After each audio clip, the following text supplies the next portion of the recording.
The envelope landed on the breakfast table like a verdict. Lenora Renford didn't look up from her tea.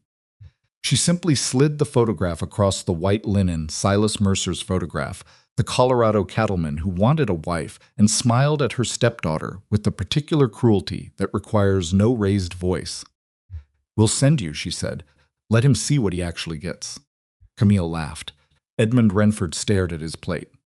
And Adelaide, standing in the doorway in her plain brown dress, understood in that single moment that her own family intended to use her humiliation as entertainment. She was 28 years old. She had never been loved by a single person in that house. And now they were shipping her west like damaged freight, certain the frontier would confirm every ugly thing they'd ever said about her. They were wrong. If you haven't subscribed to this channel yet, now is the moment, because this is exactly the kind of story we live for here. Hit that subscribe button, tap the like, and drop a comment telling me what city or country you're watching from. I want to see how far Adelaide's story travels. Now let's go back to where it truly began. Adelaide Renford had learned by the age of 12 that a woman could disappear inside her own home. Not vanish, she still appeared at meals, still sat in the parlor while guests came and went, still walked through the corridors of the Renford house on Beacon Hill, as though she had every right to be there.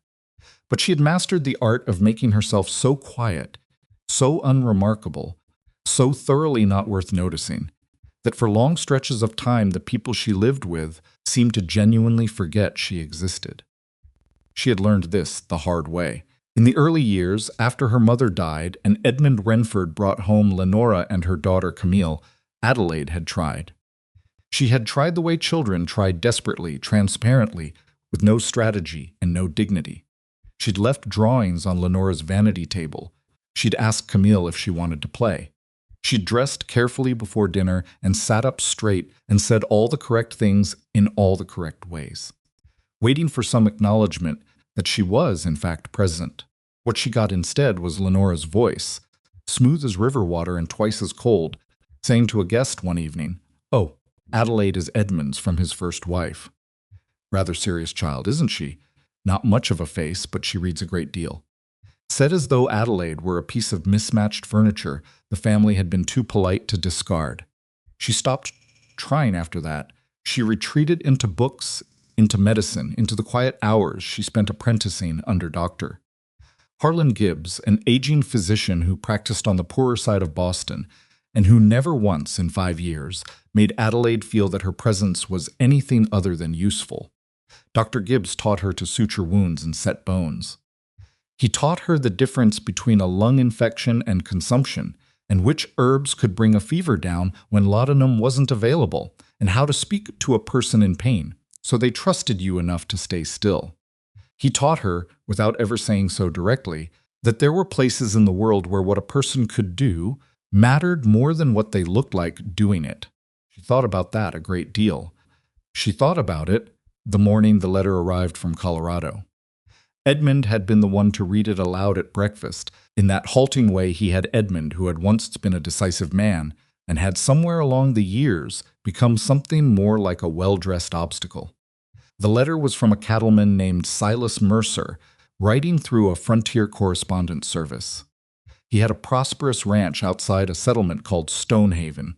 He was 34. He was looking for a practical woman who understood that frontier life was difficult, who wanted genuine partnership rather than a performance of marriage. He'd included a brief description of himself and requested, through the service, a photograph in return. Camille had provided one, a lovely portrait, soft-lit. Camille at her most charming, the photograph of a woman Silas Mercer would expect to see stepping off a train. Adelaide hadn't known about the photograph until it was already sent. She found out the way she found out most things in that house by being so quiet that no one bothered to close the parlor door. It was a Tuesday, 2 weeks after the letter, and Lenora was speaking with her friend Mrs. Hartwell over afternoon tea, and Adelaide was in the adjoining room with a medical text open on her lap, and the conversation drifted through the half-open door as clearly as smoke. Ridiculous, of course, a frontier rancher expecting Camille. "Will you send her?" A pause. Then Lenora's voice, lower. edged with something that Adelaide would later understand was genuine pleasure. No. I have a better idea. Mrs. Hartwell said something Adelaide couldn't hear. I'll send Adelaide, Lenora said. Let him see what arrives. The poor man asked for a bride. Let him have our little mouse. She'll be back in a month, humiliated, and perhaps then Edmund will finally agree she needs to be placed somewhere suitable. Somewhere suitable. Adelaide had heard that phrase before. It meant an institution or a distant relation's household, somewhere Adelaide could be stored without inconvenience. She sat very still with her medical text open to a page about arterial bleeding, and she listened to Lenora laugh, and she felt something she hadn't expected. Not grief, not even rage, clarity. If they were going to send her west anyway, if this was already decided, already arranged, already a joke with a punchline they were looking forward to, then the only question remaining was what Adelaide herself intended to do about it. She closed the book very carefully. She set it on the table. She looked at her own hands, capable hands. Dr. Gibbs had called them. The hands of someone who doesn't panic, and she made a decision. She would go. Not because she had no choice. Because she had looked at every alternative available to a woman in her position in Boston in 1875, and every single one of them led back to the same room, in the same house under Lenora's careful control. A different arrangement, maybe. A different address. But the same fundamental truth, Adelaide would be managed, contained, and gradually reduced until nothing remained but compliance. The frontier, at least, was an unknown quantity, and Adelaide had spent her life learning to work with the unknown. She told her father that evening. Not to ask permission, she had stopped asking Lenora's household for permission years ago, but because Edmund was, technically, still her father, and because some part of her still believed, despite extensive evidence to the contrary, that he might surprise her. He didn't. Edmund Renford received the news of his daughter's plan to accept the Colorado arrangement with the expression of a man who has been handed a problem he'd prefer to hand back. He sat behind his study desk, a big mahogany desk that made him look smaller somehow, not larger, and he turned his letter opener over in his hands for a long moment. "It's Camille's photograph he received," Edmund said finally. "I know, he'll be expecting. I'll tell him the truth when I arrive." Adelaide kept her voice even. She had practiced this. "I'll tell him exactly what happened, and if he wants to send me home, I'll come home." "But I'm going." Edmund looked at her for a long moment. His eyes, she'd always thought, were the eyes of a man who had once been capable of better and knew it. "Your stepmother thinks." "I know what she thinks." Adelaide stood. "Are you going to stop me?" Another long pause. The letter opener turned once, twice. Edmund Renford, who had failed his daughter in 100 small ways and several catastrophic ones, said nothing, which was in its own way an answer. Lenora discovered the plan the following morning and treated it as confirmation of everything she'd already arranged. The cruelty of this, that Lenora believed Adelaide was cooperating with her own humiliation, was not lost on Adelaide. She saw it on Lenora's face at breakfast. The slight satisfaction, the barely concealed amusement, the look of a woman who expected a clean and complete victory. Camille was more complicated. Camille had inherited Lenora's beauty and enough of her sharpness to be dangerous, but she'd also inherited from somewhere Adelaide could never identify occasional uncomfortable flashes of something that might have been conscience. She found Adelaide in the upstairs hallway on the last morning, while the luggage was being loaded. "You don't have to do this," Camille said. "It was not," Adelaide noted. "I'm sorry they're doing this to you." "It was not, I'll tell him the truth." It was the kind of statement that offered a person credit for caring without requiring them to actually do anything. "I know," Adelaide said. "He's going to be furious when he sees you're not—" Camille stopped. "Not you." Adelaide finished it for her pleasantly, because she had long since stopped allowing Camille the luxury of forcing her to supply the hurtful words herself. "He may be. That's between him and me." Camille looked away. Then she said quietly, something Adelaide hadn't expected, "You're braver than I am." Adelaide picked up her traveling bag. "I'm more desperate than you," she said. "It's not the same thing." The journey west took 11 days. Adelaide had packed 3 things besides clothing. Her medical kit, which she'd been quietly assembling and supplementing for 2 years, a set of accounting texts, because she'd overheard enough of the Mercer correspondence to understand the ranch had operational challenges and a slim volume of botanical medicine that doctor Gibbs had given her on her last day at his practice, with an inscription inside the front cover that read simply, "You know more than you think you do." She read all three, alternately, as the train moved through landscapes that became progressively less like anything she'd ever seen. The plains arrived gradually, and then all at once vast, flat, the kind of enormous that rearranged something in your chest when you looked at it long enough. Adelaide looked at it and thought that it didn't care about her. It didn't care about Lenora, or Camille, or Edmund's silence, or Boston's opinion, or anything else she'd spent 28 years navigating. It was simply there, indifferent and enormous, and that indifference felt, unexpectedly, like relief. She was not prepared for how frightened she would be by the time the train reached Stonehaven. That surprised her.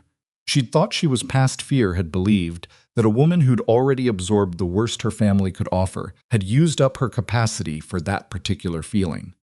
But standing in the small train depot at Stonehaven, with her 2 bags and her medical kit and a name written on a piece of paper in her coat pocket, Adelaide Renford felt the specific terror of a person who has made an irreversible decision and is now required to live inside it. The man waiting outside the depot was nothing like she'd expected. She wasn't sure what she'd expected. Exactly some rough cartoon of a cattleman, perhaps, the kind that appeared in Eastern newspapers. Big, loud, simple. What she got was a man of medium height, with a permanent squint from too many years looking at bright horizons, wearing a coat that had been repaired at one elbow with different thread, holding his hat in front of him with both hands in the manner of a man who had been raised to remove his hat indoors and wasn't entirely certain whether a train depot counted. He looked at her. She looked at him. His expression did not change in the way she'd prepared herself for no visible recoil, no immediate suspicion. He simply looked, the way a man looks when he's gathering information rather than forming a verdict. "Miss Renford," he said. Not a question, yes. She gathered herself. This was the moment. "Mr. Mercer, before anything else, I need to tell you something." He waited. "The photograph you received was not of me. It was of my half-sister, Camille. My stepmother arranged for me to come in her place. I was told—" She stopped, restarted. There was no version of this that didn't sound absurd. "I was told this was done as a joke at my expense. I knew before I left. I could have refused to come, but I chose not to. I understand completely if you wish to put me on the return train." Silence. Silas Mercer looked at her for a long moment with those squinting eyes that had seen Colorado winters and cattle drives and probably more human foolishness than any one man needed to witness. Then he said, "Was any of what you wrote in those letters a lie?" Adelaide blinked. "What?" "In the letters. The correspondence through the service. You wrote about the farming debt problem in the 3rd letter, the one about operational costs. You wrote about the water rights issue. You wrote about the spring calving schedule and how it was being managed wrong."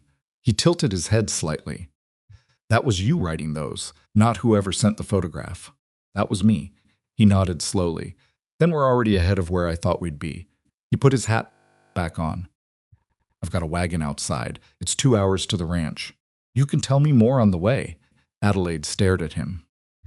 Don't you want it, Miss Renford?" He said it gently, but with the tone of a man who didn't have time to circle things twice.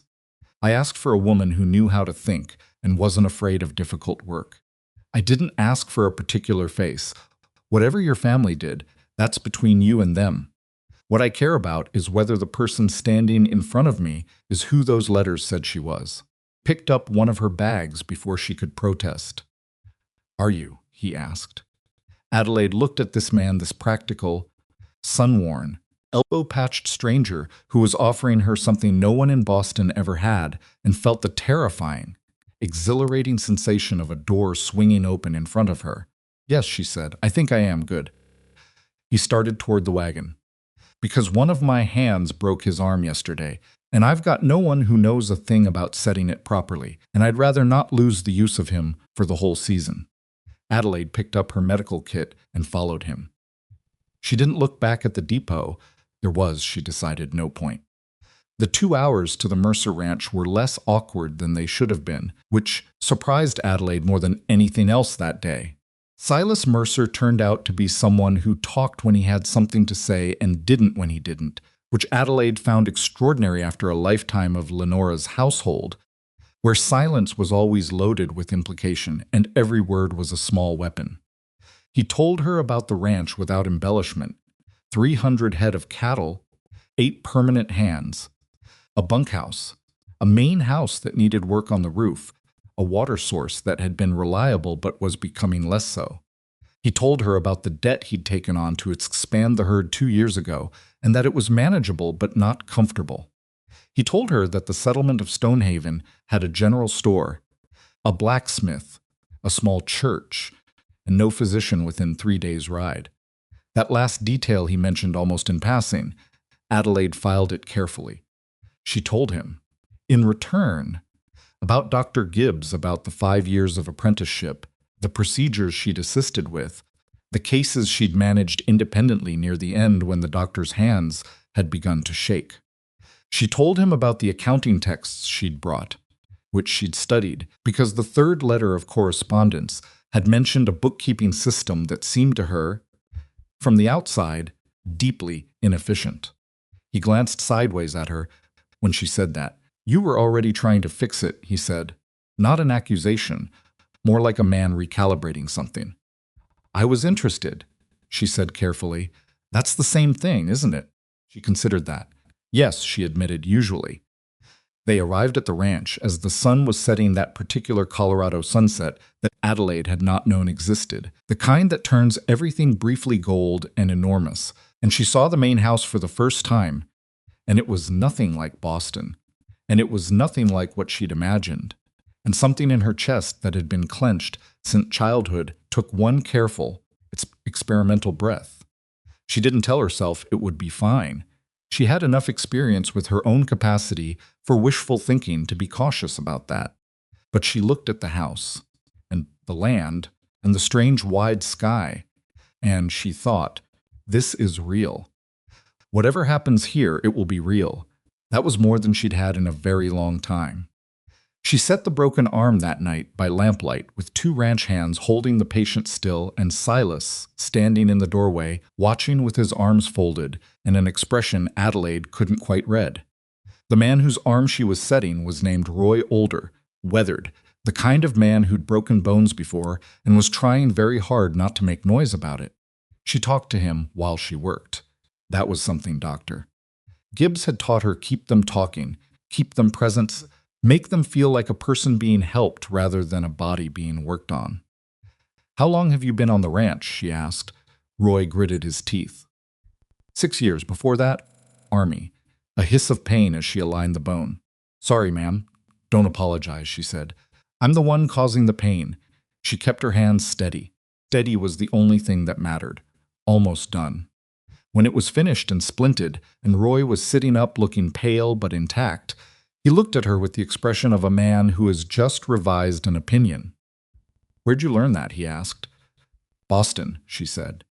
He seemed to consider whether that was a satisfactory answer. "Huh," he said finally. She cleaned up by lamplight afterward, and when she turned around, Silas Mercer was still in the doorway, and she couldn't tell if the expression on his face was approval or something else entirely. "You've done that before," he said, "many times." A pause. "Then the nearest doctor is in Pueblo. 3 days, if the weather's good." "I know," Adelaide said. "You mentioned that on the way here." "I mentioned it because I was wondering if you understood what that meant out here." She folded the last piece of cloth and placed it neatly in her kit and looked at him directly. "It means that whatever I know how to do is the difference between someone surviving and someone not." He held her gaze for a moment. Then he nodded once, the way men like him apparently nodded when something had been settled. "Your room's the second on the left," he said. "Breakfast is at 5. He walked away.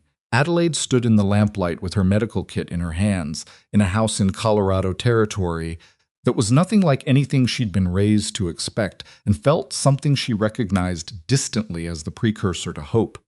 She was careful with it. She'd been wrong about hope before. But she didn't put it away. Not yet. The morning after Adelaide set Roy's arm, she woke at 4:45 without an alarm, which was something she'd trained herself to do years ago in Boston, when the household was quiet enough that she could slip out before Lenora's day began. Old habits. She lay in the narrow bed in the second room on the left and listened to the ranch wake up around her boots on floorboards somewhere down the hall, the distant sound of cattle, a horse objecting to something in the pre-dawn dark, and she thought, this is the first morning of something. She didn't know what. She was careful not to decide. She was dressed and in the kitchen before anyone else, which meant she discovered, without anyone telling her, that the kitchen was a disaster. Not dirty, someone kept it reasonably clean, but the organization of it made no sense whatsoever. Flour was stored next to lamp oil. The good cast iron was hanging in a place that required a tall person to reach it, which meant whoever was shortest was never using the right pan. There was a beautiful copper pot shoved in the back of a low cabinet that appeared to have not been used in months, possibly years. The accounts ledger she found it on the kitchen shelf, which was itself a problem, was open to a page of figures that had been crossed out and rewritten so many times the paper had worn thin. She did not reorganize the kitchen. She understood enough about entering a place that wasn't hers to know that moving things without permission was a fast way to create enemies before breakfast. But she did take the ledger to the table and open it to the first page and begin reading, because that was something she'd been invited obliquely to do. By the time Silas appeared at 5, she had filled 2 pages of her own notebook with questions. He stopped when he saw her, looked at the ledger, looked at the notebook, said nothing for a moment. "Coffee's in the blue tin," he said finally. "I found it. Thank you." She didn't look up. "Your spring purchasing costs are recorded in 3 different places, and none of them reconcile with the sales figures from the fall. Did you have someone doing this before?" "I did it myself." "I see." She turned a page. "Did you have someone doing it before you?" A pause. "My father." She looked up then, because there was something in the way he said it, brief, factual, with the particular flatness of a man containing something he'd decided not to discuss. She recognized that particular flatness. She'd spent years producing it herself. "I'm not criticizing," she said. "You've been running a cattle operation alone. The ledger is functional. I'm just trying to understand the system." He poured himself coffee and sat down across from her, and she noticed that he sat the way people sit when they're deciding how much to trust a room. Not tense exactly, but present. Watchful. "What's your question?" he said. 11 questions, actually. She held up the notebook. "But the most urgent one is about the water rights payment in March of last year. Recorded as paid, but there's no corresponding receipt notation, and the amount is different in 2 different entries." Silas set his coffee mug down. That was a dispute with a neighbor. Harlan Pruitt. He claimed part of the creek access on the eastern boundary was his. "We came to an arrangement." "What kind of arrangement?" "I paid him half what he asked, and he stopped threatening to redirect the flow." Adelaide wrote that down. "And you have nothing in writing." It was not a question. His expression confirmed it wasn't a question. "It seemed settled," he said. "It might be. Or it might come up again if Pruitt decides the arrangement no longer suits him, and there's nothing to show a judge." She closed the notebook. "I'd like to put together a proper accounting structure, if you'll allow it.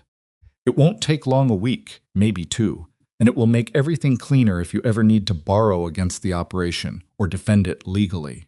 He looked at her for a long moment. She was starting to understand how he made decisions not quickly, but completely. When Silas Mercer looked at something and decided about it, he decided all the way. "All right," he said. The ranch hands arrived for breakfast in pieces, Roy first, his arm in its splint, nodding at Adelaide with the respect of a man who'd had reason to revise his opinion. Then a younger hand named Pete, who was loud in the harmless way of men who aren't smart enough to be cautious yet. Then 2 brothers from New Mexico whose names Adelaide learned were Diego and Carlos. Then finally, stomping in last and loudest, a young man named Caleb Doran. Caleb was 22, maybe 23. He had the kind of energy that existed in young men before the world had finished teaching them to be careful about it, constant motion, too many opinions. The particular confidence of someone who'd been good at things so far and hadn't yet encountered the thing he'd be bad at. He looked at Adelaide with open curiosity, which was different from the more guarded assessments of the older men, and said, without preamble, "You're the one who fixed Roy's arm." "Yes, Roy said you didn't flinch once. I've set bones before." "Considered this. In Boston they do that? Set bones?" "People break bones everywhere," Adelaide said. Caleb grinned. He had the kind of grin that made it difficult to be annoyed at him, even when annoyance was technically warranted. Fair point. She would remember that grin later. She would remember the exact quality of it, young and careless and full of the assumption that the next day would be more or less like the last one. She would remember it because she was standing in the kitchen doorway 22 hours later when everything changed. And it would matter, in the chaos of the next several minutes, that she remembered Caleb Doran as a specific person and not just a body that needed saving. The stampede started in the afternoon. Adelaide was in the main house working through the ledger. When she heard it, a sound she'd never heard before, and would never forget, the particular ground-trembling percussion of 300 cattle in sudden collective panic. She didn't know what it was at first. She stood up, and the coffee mug rattled on the table, and through the window she saw the dust rising like a wall on the eastern boundary, and then she heard the men shouting, and she grabbed her medical kit without thinking about it, the way you grab what you already know you'll need, and ran. The chaos she arrived into had no order. Cowboys were shouting at each other and at the cattle, and one horse was riderless, and there was blood on the fence post nearest the gate, and she couldn't immediately see where it had come from. Silas was on horseback at the edge of it all, doing something with a rope, his voice cutting through the noise with the kind of authority that doesn't get louder to make its point. Then she saw Caleb. He was on the ground. He'd been on the ground long enough that the dust had settled around him. Pete was crouched next to him, hand hovering uselessly over the boy's chest, and the expression on Pete's face was the expression of someone who has run out of things to try. Adelaide crossed the distance without feeling her legs move. The first thing she registered was the blood, too much of it from the leg wound, which meant either a deep laceration or worse. The second thing she registered was that Caleb was conscious, which was almost more dangerous than unconscious in its own way, because conscious meant she could feel his attention on her, and she could not afford to let that pull her away from the mechanics of what needed to happen in the next 30 seconds. Caleb. She said his name once firmly, to make him focus on her face rather than the blood. "Don't look at your leg. Look at me." He looked at her. His face was the color of old paper. "What's your name?" she said. She already knew. She was assessing coherence, Caleb. Caleb Doran. His voice was thin but present. Good. She was already cutting his trouser leg with the small shears from her kit. "Keep talking. Tell me something about yourself." "I'm from Kansas originally." He made a sound that was almost a laugh and entirely pain. "This is a real bad time to get acquainted, ma'am." "Worst time. Keep going. The wound was bad." "The laceration ran deep along the outer thigh, a fence post." "Probably." "Or a hoof." In the confusion, and it was bleeding steadily in a way that meant she had perhaps 8 minutes before blood loss became the primary problem rather than the wound itself. She packed pressure with both hands. Talk. Around her she was dimly aware of the other men assembling, horses being controlled, the general chaos beginning to organize itself. She heard Silas's voice somewhere close, asking Pete what happened, and Pete's fractured answer. "None of it was her immediate concern, my leg," Caleb said. He was starting to drift, which was bad. "Your leg is my problem, not yours," Adelaide said. "Kansas. You were from Kansas. Tell me about Kansas." "Flat," he managed. "Real flat. Not like here." "No mountains?" "No, nothing." She stopped. His eyes went unfocused. "Caleb," she put more pressure on. "Stay here. Talk to me." His eyes refocused with visible effort. "My mom made apple pie every Sunday," he said. "Best pie in 3 counties." A pause. She'd be real upset if she knew about this. "Then we won't tell her," Adelaide said. "Not until you're walking again." She was aware, without looking up, that Silas had dismounted and was standing at her shoulder. She was aware of the other men standing back, that particular stillness of people who understand they are not the one who should be acting. "What do you need?" Silas said. "Boiled water. Whiskey not for him, for the instruments. My kit has thread, but I need more light, and I need a flat surface I can work on. The kitchen table." She didn't stop applying pressure. "And I need someone to hold him still who won't pass out themselves." "That's me," Silas said immediately. "Pete, water. Diego, get the lamp from the bunkhouse." She didn't thank him. There wasn't time to thank him. She just noted it, the speed of the decision, no hesitation, no consultation, and filed it in the same place she'd been filing things about Silas Mercer since the train depot. They carried Caleb to the kitchen table. What followed was the longest 2 hours of Adelaide's life in Colorado, though she would not register the time passing except in the abstract way of someone working too hard to watch a clock. She sutured the leg wound in 3 layers, the deep tissue first, which was the part that would determine whether the muscle had lasting damage, and then the intermediate layer, and then the skins, each stitch placed with the particular care of someone who understood that the thing she was doing right now would matter for this man's next 40 years if she did it well, and would haunt the next 40 years if she didn't. She set the fractured rib he'd been kicked as well as cut, something she'd identified by palpation in the first minutes, with Silas holding him steady, and Caleb making sounds no 23-year-old should have to make, and Adelaide talking, the way, doctor. Gibbs had taught her, keeping him present, because the moment he stopped being present was the moment she lost the small advantage she had. The chest injury was the thing that worried her most. She couldn't be certain without equipment she didn't have. She packed it as carefully as she could and monitored his breathing and made the assessment that the lung itself hadn't been punctured. If it had, his color would be worse. His breathing would be worse. And she'd be in a situation that all her skill and all her care couldn't resolve at a kitchen table in Colorado territory. She told herself this. She told herself she was right. She kept working. When it was finished, the wound cleaned and sutured and bandaged, the rib bound, Caleb drifting in and out of a shallow, pain-managed sleep on the kitchen table, Adelaide sat down on the floor. Not gracefully. She simply sat down where she was standing, which happened to be in front of the dry goods cabinet, with her back against the wood and her hands in her lap, and the specific bonelessness of someone whose body has spent itself completely. For a moment, the kitchen was silent except for Caleb's slow breathing. Then Silas crouched down in front of her. He'd been cleaning up the water, the instruments, doing the practical things that needed doing without being asked, and his hands were still damp. "Is he going to live?" he asked. Adelaide considered this with the rigor it deserved. "I think so," she said. "The lungs intact. The muscle repair was as good as I could make it. He'll need rest, and he can't ride for at least 6 weeks. She looked at her own hands. "The rib will heal on its own if he doesn't strain it. He needs someone checking his temperature twice a day.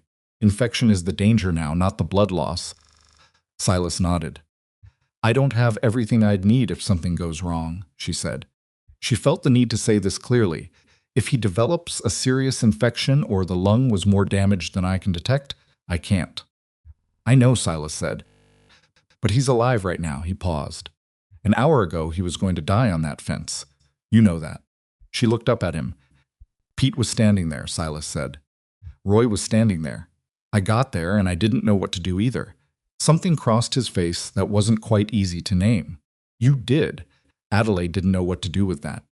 She'd spent so long in a house where what she could do was invisible that straightforward acknowledgement of it felt strange, like someone speaking to her in a language she knew but rarely heard. "I should check on him every hour tonight," she said. "I'll take the first watch," Silas said. "You sleep." "I won't sleep." "You don't have to." He stood.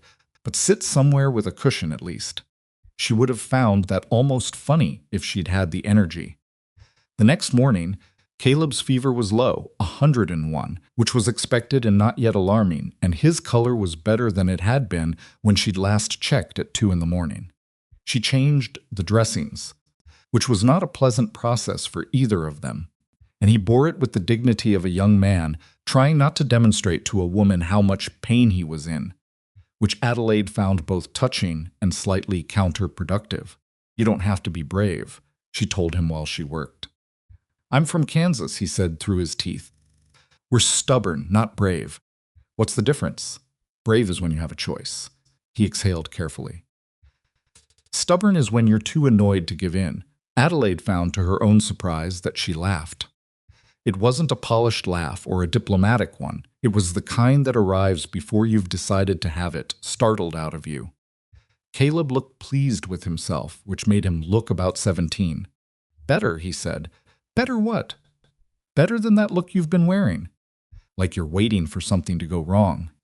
She smoothed the last of the bandage and didn't respond to that because there was no response she could make that wasn't more honest than the situation required. The word traveled faster than she expected. By the end of that week, two things had happened. Caleb's fever had broken cleanly on the 4th day, and the settlement of Stonehaven seemed to have received some kind of collective report about what Adelaide had done, because settlers started appearing at the ranch gate asking for her. The first was a woman named June Alderman, whose youngest child had an infected hand from a nail wound. Then it was a rancher from 3 miles east with a badly sprained shoulder he'd been waiting out for 2 weeks, and that Adelaide could see from across the room had the particular frozen quality of something that had been incorrectly treated by inaction. Then a young mother brought a feverish infant and stood in the kitchen doorway with the specific face of a woman who has run out of options and is trying not to show how frightened she is. Adelaide treated all of them. She did not do this because she had agreed to, or because Silas had asked her to. She did it because there was a child with a fever and a woman with a frightened face, and those two facts required a response from anyone who knew how to provide one. Silas watched all of this. He was not, she understood gradually, a man who watched things by accident. He was paying attention the way he paid attention to everything quietly, thoroughly, making notes she couldn't see. He said nothing about it until the Thursday of her 2nd week, when the 4th family in as many days had come to the ranch, and Adelaide was dealing with a man's badly infected tooth not, strictly speaking, within her medical training, but adjacent to it, and clearly not something that could wait. And Silas appeared in the doorway the way he had on her first night and stood there until the patient had gone. "This is going to keep happening," he said. "Probably." She was cleaning her instruments. "I hope that's not a problem." "It's not a problem." He leaned against the doorframe. "But it's also not nothing. People are traveling to come here." She looked up. "We should probably make some arrangement about where you can see people," he said. "The kitchen table works for now, but it's going to stop working." Adelaide set down the cloth she was using. She hadn't let herself think beyond the immediate need of each day Caleb's recovery, the ledger, the immediate patience, because thinking further than that felt like a form of presumption she hadn't yet earned. "What kind of arrangement?" she said carefully. "I've got a room off the north side of the main house that's not being used. It's got a separate entrance. I was going to use it for storage." He said this as though it were a practical consideration, and not, which Adelaide suspected it might also be, a very careful way of offering her something permanent. It could be a proper treatment room if it was set up right. Adelaide looked at him. "You'd need supplies," he said. "Some of it I can source from Pueblo on the next supply run. Some of it you'd probably know better than me what's needed." Silas, she used his first name. She hadn't done that before. "Are you offering to set up a medical office?" "I'm offering to stop having sick people in my kitchen," he said. But his mouth did the thing it sometimes did, a fractional movement that was not quite a smile, but was adjacent to one. "And to make sure you have what you need to keep doing what you're doing." She thought about that room in Boston, where she'd spent years making herself invisible. She thought about Dr. Gibbs, who'd taught her everything she knew and then been too old and too tired to help her find a place to use it. She thought about Lenora's voice through the parlor door, so certain that Adelaide's skills were the kind that didn't matter. She thought, "I could do real work here, not as a joke or an accident or a charity case." Real work. "I'll need to make a list," she said. "I assumed you'd have one started by tomorrow morning." "Tonight, actually. That fractional thing happened again, slightly more pronounced. Tonight he agreed. What neither of them acknowledged in that conversation, what Adelaide only understood later, turning it over in the quiet dark of her room, was that something had shifted between them in those 2 weeks that wasn't about medicine or accounting or the practical necessities of frontier life. It was subtler than that, and harder to name the way some changes are. The kind that happened not in a single moment, but in the accumulated weight of 100 small ones. The way Silas had known without asking that she would go with her medical kit when the stampede started. The way he'd crouched down on the kitchen floor to be at eye level when she was sitting against the cabinet. The way he'd said you did with that expression that wasn't quite easy to name. Adelaide was not someone who trusted easily. She had learned to be careful with it the way you're careful with things that have been broken before. She noticed the shift and noted it, and deliberately did not examine it too closely yet, because examining things too closely before you understood them was a way of frightening them off. She filed it carefully, the way she filed things. And 3 weeks after that, when the first letter arrived from Boston, she understood why she'd been right to be careful. The letter was from Lenora. Of course it was from Lenora. It arrived on a Tuesday morning, forwarded through the correspondence service, and Adelaide recognized the handwriting on the envelope, immediately precise, elegant, the penmanship of a woman who had been taught that presentation was character. She opened it at the kitchen table, alone with her coffee.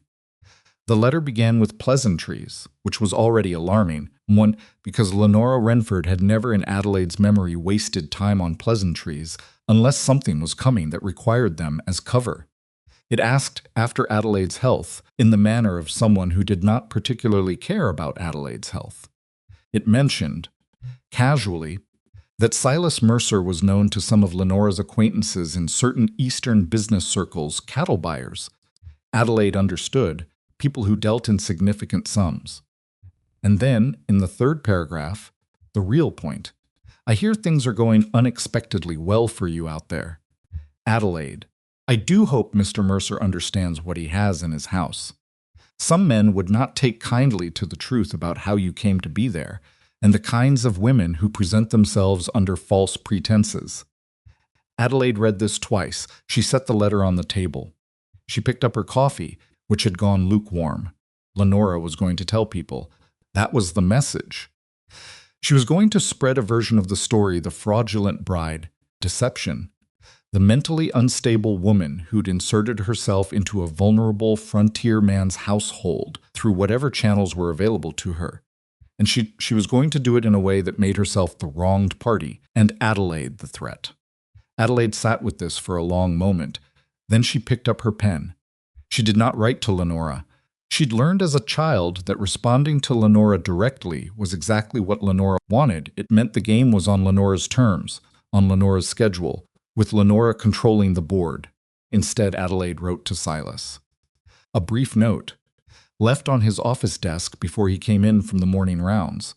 That said, I need to tell you about a letter I received. When you have time. She spent the rest of the morning in the treatment room, her treatment room now, the north side room that smelled of fresh lumber and the particular satisfying newness of a space being properly used for the first time, and she organized her supplies with the methodical focus of someone who has discovered that doing the next necessary thing is the most reliable response to fear. She was recataloguing her herbal preparations when she heard Silas's boots on the floor outside and then his knock, which was always 2 knocks, not 3, a particular thing she'd noticed without meaning to. Come in, she said. He came in, read the note in his hand, set it on the edge of the supply table. Tell me, he said. She told him everything.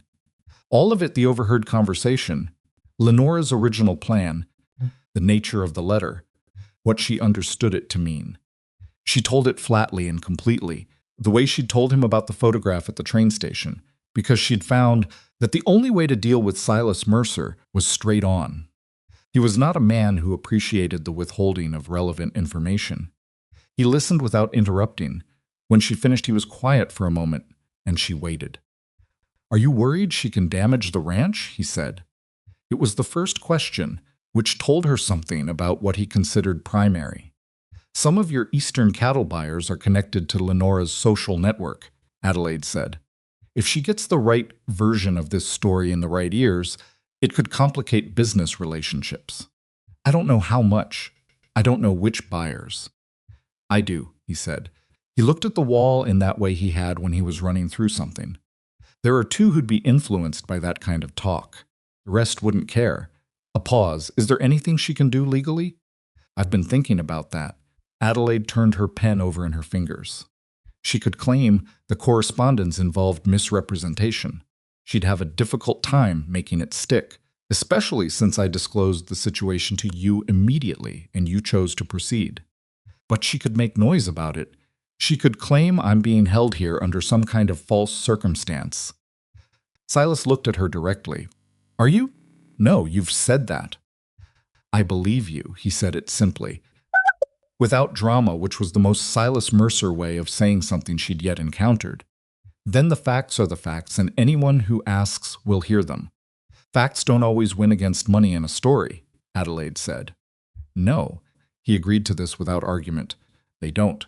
He thought for another moment. What do you want to do? The question landed differently than she'd expected. She'd been preparing for him to tell her what he was going to do, some plan, some action, some male authority being brought to bear on the problem. The actual question turned toward her required a different kind of answer. I want to write the truth, she said slowly. Not to Lenora, to newspapers, business leaders, the correspondence service. Anyone Lenora might try to reach first. She worked it out as she said it. If I tell the story myself, fully, factually, without hiding any of it, there's no version she can construct that's worse than the one I've already given.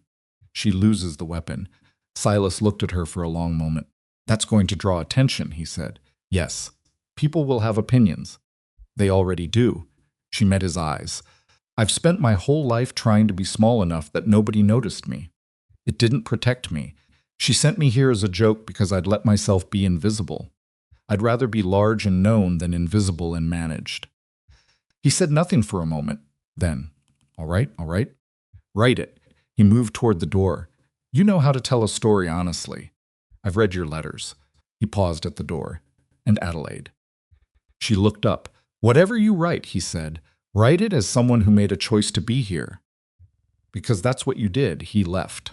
She sat at the supply table with her pen and her paper, and the specific weight of being seen clearly by another person not evaluated, not managed, not found adequate or inadequate, but simply seen, and she thought that she had been wrong earlier, when she'd told Camille the difference between bravery and desperation. She understood it better now. Desperation was what had put her on the train. What she felt right now, sitting in this room she'd been given in this place, she was beginning to allow herself to call something close to home.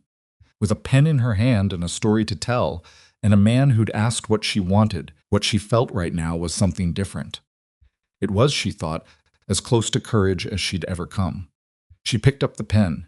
She began to write.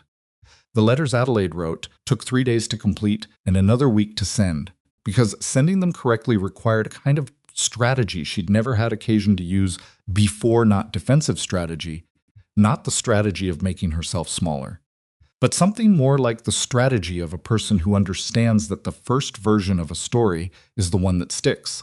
She wrote 6 in total. One to the Denver Post, which she'd learned from Silas, was read by most of the territorial business community. One to a Boston publication she'd identified as being read by the precise social circles Lenora moved in, which meant Lenora would see it and would know Adelaide had placed it there deliberately. One to the correspondence service, establishing a factual record of how the arrangement had been made and how it had been disclosed upon arrival. 2 to cattle buyers, Silas had identified as the ones most likely to be approached, not defensive letters, not apologies, just clean and factual accounts of what had happened and what Adelaide's role at the Mercer Ranch actually was. And the 6th, the hardest one, to a woman named Doctor. Frances Alderton in San Francisco, a physician Adelaide had read about in a medical journal, Doctor. Gibbs had passed along years ago. That letter was not about Lenora at all. It was simply an introduction one practitioner to another, describing what she was doing in Stonehaven, asking for any guidance or resources, Doctor. Alderton might be willing to share. She sent that one because Silas had told her to write as someone who had made a choice to be there, and someone who had truly chosen a place didn't spend all their energy defending it. They built it. The response to the Denver Post piece came first, and faster than either of them expected. The editor ran it almost unedited, which Adelaide hadn't anticipated, and which produced in her a brief, vertiginous feeling of having thrown a stone and watched it travel considerably further than the throw should have managed. The story of a frontier woman with medical training, a Boston family's attempted deception, turned on its head.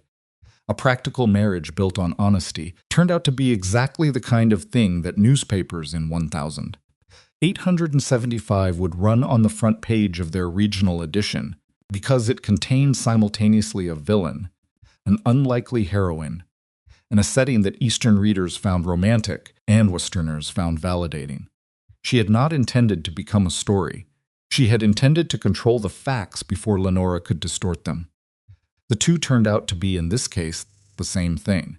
Lenora's response arrived 11 days after the Denver Post piece ran. It was not a personal letter this time. It was a notice, forwarded through a Boston law firm Adelaide didn't recognize, informing Silas Mercer that the circumstances of his domestic arrangement with Adelaide Renford were being examined by counsel retained by the Renford family, and that formal proceedings regarding the validity of any agreement between the parties might follow. Adelaide read the notice at the kitchen table while Silas stood across from her drinking coffee. She read it twice, folded it along its original crease, and set it down precisely in the center of the table. "She's hired lawyers," Adelaide said. "I can read." Silas had already read it over her shoulder, which was a thing he did without appearing to notice. He was doing it standing close enough to read, but not close enough to crowd. "Going to try to claim I'm here under false pretenses. That you've been deceived." Adelaide kept her voice even. It was becoming easier to keep her voice even about things that Lenora did, which she recognized as either growth or a concerning level of emotional detachment, and hadn't yet determined which. "She'll frame it as concern for my well-being." "Her concern for your well-being," Silas repeated. "I know. The woman who sent you west as a joke is now concerned for your well-being." "She's not concerned for my well-being," Adelaide said. "She's concerned that I'm not suffering. There's a difference." She looked at the notice again. "She can cause real problems, Silas. A lawsuit out of Boston, even a bad faith one, costs money to defend. It could tie up the ranch's credit, complicate the cattle contracts." "Adelaide," he set his coffee down. "What do you want to do? Not what the lawyers will say. Not what's practical. What do you want?" She'd noticed he asked this question frequently. "What do you want?" It was becoming, she thought, one of the more disorienting things about living in his proximity. She had 28 years of experience in environments where that question was never asked because nobody was particularly interested in the answer. She was still learning how to answer it without first spending time determining what she was supposed to want. "I want her to stop," Adelaide said, which was honest but incomplete. Thought further. "I want to stop being something she can use. I want she stopped." Looked at the folded notice. "I want to be someone she can't touch. Not because I've hidden from her. Because there's nothing left of me that she has any claim to." Silas was quiet for a moment. "I've been thinking about something," he said. He said it in the tone of a man who has been thinking about something for considerably longer than the current moment. "And I want to say it plainly, and I don't want you to think I'm saying it because of the lawyers or the notice or any of this." He gestured at the folded paper. "I would have said it before this came." Adelaide looked at him. "I'd like to marry you," he said, properly, with a real ceremony, in front of everyone who matters in this territory. "Not because it fixes the legal problem, although it probably does, but because I think we've been building something here that deserves to be called what it is." He met her eyes. "And I think you know that, too." She did know that. She'd known it for weeks in the way you know things. You're not ready to examine directly aware of them in your peripheral vision, careful not to look straight at them in case they disappeared. "Silas," she said carefully, "are you proposing to me because Lenora's lawyers arrived, or because you actually want to marry me?" "I want to marry you," he said, without hesitation, with the particular bluntness of a man who found imprecision in emotional matters as annoying as imprecision in any other kind. The lawyers are irrelevant to that. They do make it more urgent, which is why I'm saying it now instead of in another month, but they're not why. Adelaide sat with this. She had come to understand about herself, someone who needed to hold things for a moment before she knew what she thought about them. "I'm not going to tell you I love you right now," she said, "because I don't say things I'm not certain of. I know that about you. But I want to marry you," she said. She found herself smiling slightly, which surprised her. "I want to say yes, and I am saying yes. And I need you to understand that I'm saying it because I want to, not because your proposal arrived conveniently." "I know that about you too," he said. She looked at him across the kitchen table, this man with the repaired elbow on his coat, who asked her what she wanted and meant the question and felt something she hadn't felt in 28 years of living, the specific sensation of being in the right place. She was careful with it. She was always careful, but she didn't put it away. What Adelaide had not anticipated, in thinking through the strategic value of a public wedding, was how public it would actually be. Silas had connections she'd underestimated, not social connections, in the way Lenora had social connections, not the currency of parlor dinners and letter of introduction networks, but the organic kind that accrued to a man who had been fair in his dealings and practical in his help across a decade of frontier life. Ranch families came from 30 miles out. The blacksmith closed his shop for the afternoon. The Alderman family came, and June Alderman cried in the way of women who are crying for reasons the ceremony itself only partially explains. 2 territorial officials attended because they'd heard about the medical work and were curious about the woman behind the Denver Post piece. A correspondent from a Pueblo newspaper appeared with a notebook. Caleb Doran came on a crutch, his legs still mending, his grin restored to its original careless wattage. He'd appointed himself, without being asked, as an unofficial representative of the ranch hands' collective opinion, which appeared to be that this was correct and overdue. Adelaide wore a dress she'd bought from the general store's limited selection and altered herself over 3 evenings dark blue, practical, nothing like a traditional wedding dress. Silas wore the same coat with the repaired elbow, which somehow made her feel more settled than if he'd worn something new. The ceremony was short because both of them were people who found that long ceremonies were mostly for the benefit of audiences rather than participants. They said the words. They meant the words. The Pueblo correspondent wrote 3 pages of notes. Afterwards, standing in the yard with the afternoon sun going sideways across the land and the sound of people talking around them, Adelaide had the clear thought that Lenora had intended her arrival in Colorado territory to be the lowest point of her life. A joke with a cruel punchline, the proof of everything her family had spent 28 years telling her she was. Instead, it had become this, whatever this was. A yard full of people who had come because they wanted to, not because they'd been positioned. A man standing beside her who had chosen her on the basis of the actual contents of her letters.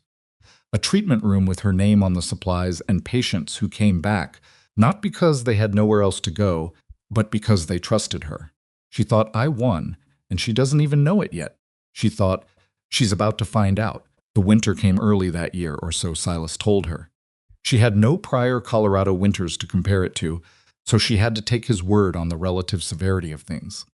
What she could observe was that November arrived with a cold that was unlike anything Boston had produced, not the wet, penetrating chill of the Atlantic coast, but something drier and more absolute. The cold of altitude and open space that settled into everything and stayed. The ranch adapted to it with the practiced efficiency of people who had done this before.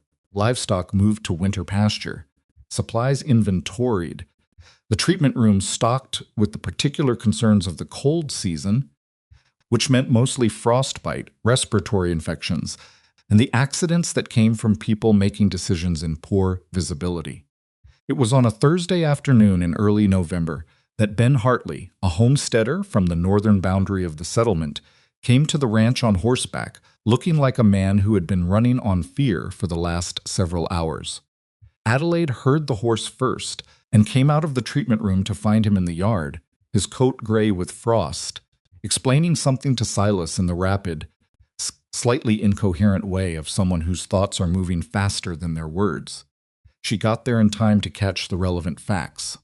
11 people, a hunting party with families attached it had grown, the way these things grew in frontier communities. From 3 men into a larger group with wives and children, and the specific confidence of people who'd made this particular mountain route before. They'd been caught by the blizzard, which had dropped in 4 hours earlier and harder than the morning's weather suggested it should. They'd taken shelter in the Harmon cabin 12 miles northeast, up in the mountain pass. One of the women, Sarah Collier, Ben said, wife of Tom Collier, was 8 months along and had started her labor 2 hours ago. The temperature outside was dropping.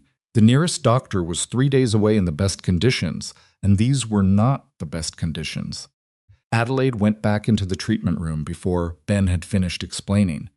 She began selecting supplies with the speed of someone who has been unconsciously preparing for exactly the situation for her entire adult life, the birthing kit, which she'd assembled and organized and reorganized 3 times since arriving, because frontier obstetrics were something doctor. Gibbs had trained her in specifically, understanding that it would be the most common crisis she faced alone. Fever medications, suturing supplies, the small bottle of chloroform she kept for exactly the kind of pain management that other options couldn't address. She was wrapping everything in oilcloth when Silas appeared in the doorway. Adelaide, I'm going, she said. She didn't stop packing. It's a blizzard. 12 miles in that is not. Sarah Collier is 8 months pregnant and in labor in a cabin with no medical assistance. She tied the pack closed. I'm going. The wind alone at that elevation is going to be. Silas. She turned and looked at him directly. I understand what the weather is. I am going anyway. I would like very much for you to come with me and help navigate because you know that terrain and I don't, but I am going regardless. She picked up the pack. So the question is not whether I'm going. The question is whether you're coming. He looked at her for a long moment. Then he went to get his coat. That was not the moment she understood she loved him. The understanding would come later, and differently, and in a way that required more time and more distance before it became clear. But it was the moment she understood what they were together, not a man leading and a woman following, not a practical arrangement between 2 capable strangers, but something that had, somewhere in the months between the train depot and this doorway, become genuine partnership. The kind where both people know what the other will do before they do it, and do it anyway, and that knowledge is its own form of trust. The ride to the Harmon cabin was the worst 2 hours of Adelaide's life in Colorado, which was a list that was beginning to have serious competition for its entries. The blizzard was not a metaphor for something. It was actual wind that hit like a physical object, actual snow that rendered everything past 10 feet into white nothing, actual cold that crept through every layer she was wearing and took up residence in her hands, which she needed to work with at the other end of this. Silas rode ahead, and she followed his horse because she could barely see it and would have lost the trail entirely without it. They didn't speak. There was nothing to say that the wind wouldn't take, and they both understood what needed to happen when they arrived. They arrived. The cabin was small and overwhelmed with people, 11 of them, plus Silas and Adelaide, plus the wood smoke and the smell of fear that Adelaide had learned to recognize as its own distinct thing, different from ordinary anxiety, the smell of people who have understood that the situation is serious and are holding themselves together through will alone. Sarah Collier was on the floor by the fire. She was young mid-20s, Adelaide assessed, and she had the face of someone in active labor who has been managing it without adequate support for too long. Beside her, her husband Tom was doing what men in this situation almost always did, which was holding his wife's hand and looking at the door as though help might arrive from some other direction than the one it had. He looked up when Adelaide came in. His face did something complicated. "You're the doctor," he said. "I'm the closest thing available," Adelaide said, and set down her pack and knelt beside Sarah before the sentence was finished. What followed was 3 hours. Adelaide had assisted at 9 births under Dr. Gibbs, She had managed 2 on her own since arriving in Stonehaven, both uncomplicated, both resulting in the specific, exhausted relief of outcomes that had cooperated. Immediately cooperate. The baby was positioned obliquely, not breech, not quite transverse, but not the clean head-down presentation that made everything easier. Adelaide determined this in the first 10 minutes and said nothing to the room about it while she worked through the correction she'd seen Dr. Gibbs perform once and had studied in the text 3 times since. She talked to Sarah. This was the thing she understood most deeply about obstetrics, which was that the woman's cooperation was not optional and could not be commanded. It had to be earned in real time, in pain, in the specific intimacy of another person's most vulnerable moment. "I need you to listen to my voice," Adelaide told her. Not the pain, my voice. Sarah was past the point of easy conversation. But she was also, Adelaide sensed, someone with a fundamental toughness underneath the fear, a frontier woman who had chosen this life deliberately and who did not fold easily. "Tell me something," Adelaide said, while her hands did what her hands knew how to do. "What?" Sarah managed. "Anything. What's the baby's name? Have you decided?" A pause between contractions. Eliza, if it's a girl, breathing hard. "Tom wants William for a boy. What do you want for a boy?" A sound that was almost a laugh, swallowed by pain. "James, after my father. James is a good name." Adelaide kept her voice level and warm and focused. James is a name for a person who means something. Correction took 20 minutes and required every technical skill Adelaide had accumulated, and one moment, one specific moment, 4 hours into it where she was genuinely not certain it was working, where the fear she'd been setting aside gathered itself and pressed against the inside of her chest with the full weight of what failure here would mean. She did not show it. She had learned, in the years of working with Dr. Gibbs, that the practitioner's visible certainty was itself a form of medicine, and that a room full of frightened people became more frightened or less frightened based substantially on the face of the person working. She kept her face steady. She was not steady inside. She was, in that one moment, genuinely terrified. And then the correction completed, and the position was right. And 40 minutes later, at 11 minutes past midnight, in a cabin in a Colorado blizzard, with the wind shaking the walls and 11 people holding their collective breath, Sarah Collier's daughter arrived, outraged and audible and entirely alive. The room made a sound. Adelaide had heard rooms make sounds before, in hospitals and practices and sick rooms, but not often a sound quite like this one, not a cheer, not exactly. But something that rose up out of 11 people simultaneously releasing, something they'd been holding too tight for too long. Tom Collier put his face in his hands, which was the most complete emotional response Adelaide had witnessed from a man of that type, and she thought that she would remember it. She cleaned the infant with the focused competence of someone who had done this enough times to know what mattered in the next 2 minutes. She handed the baby to Sarah and watched Sarah's face do the thing that faces do in that moment, which was become something that had no name in any language Adelaide knew. "James," Sarah said distinctly. Tom took his face out of his hands. "James?" "James," Sarah confirmed. Her voice was the voice of a woman who has just been through an ordeal and has come out the other side with her priorities in very clear order. "It's a boy." Tom looked at Adelaide. "James," he said. James, Adelaide agreed. She moved away to give the family their moment, and she was in the corner checking her supplies when she became aware that Silas was standing beside her. He'd been present throughout, not intrusive, not getting in the way, doing the things that needed doing on the periphery, which turned out to be a substantial amount of keeping other people calm and managing the fire and making sure the conditions stayed as controlled as they could be in a mountain cabin, in a blizzard. "He's healthy," Silas said quietly. "Everything I can assess says yes." She kept her voice low. "Sarah will need watching for the next 24 hours, and they need to stay put until the weather clears. The baby is strong." She paused. "I didn't know if the position correction was going to work." "Did you think it wasn't going to?" "For about a minute." She folded a piece of oilcloth and put it back in the pack. "For about a minute I thought I was going to watch someone die." He didn't say anything immediately. He stood with her in the corner while the room around them settled into exhausted, relieved life. And then he said, "But you didn't stop."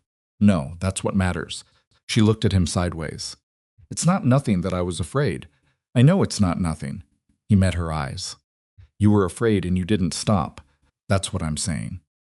Adelaide looked back at the room at Tom Collier, with his face now visible and transformed, at Sarah already asleep with the baby on her chest, at the 11 people who had spent 4 hours in legitimate terror and were now breathing differently.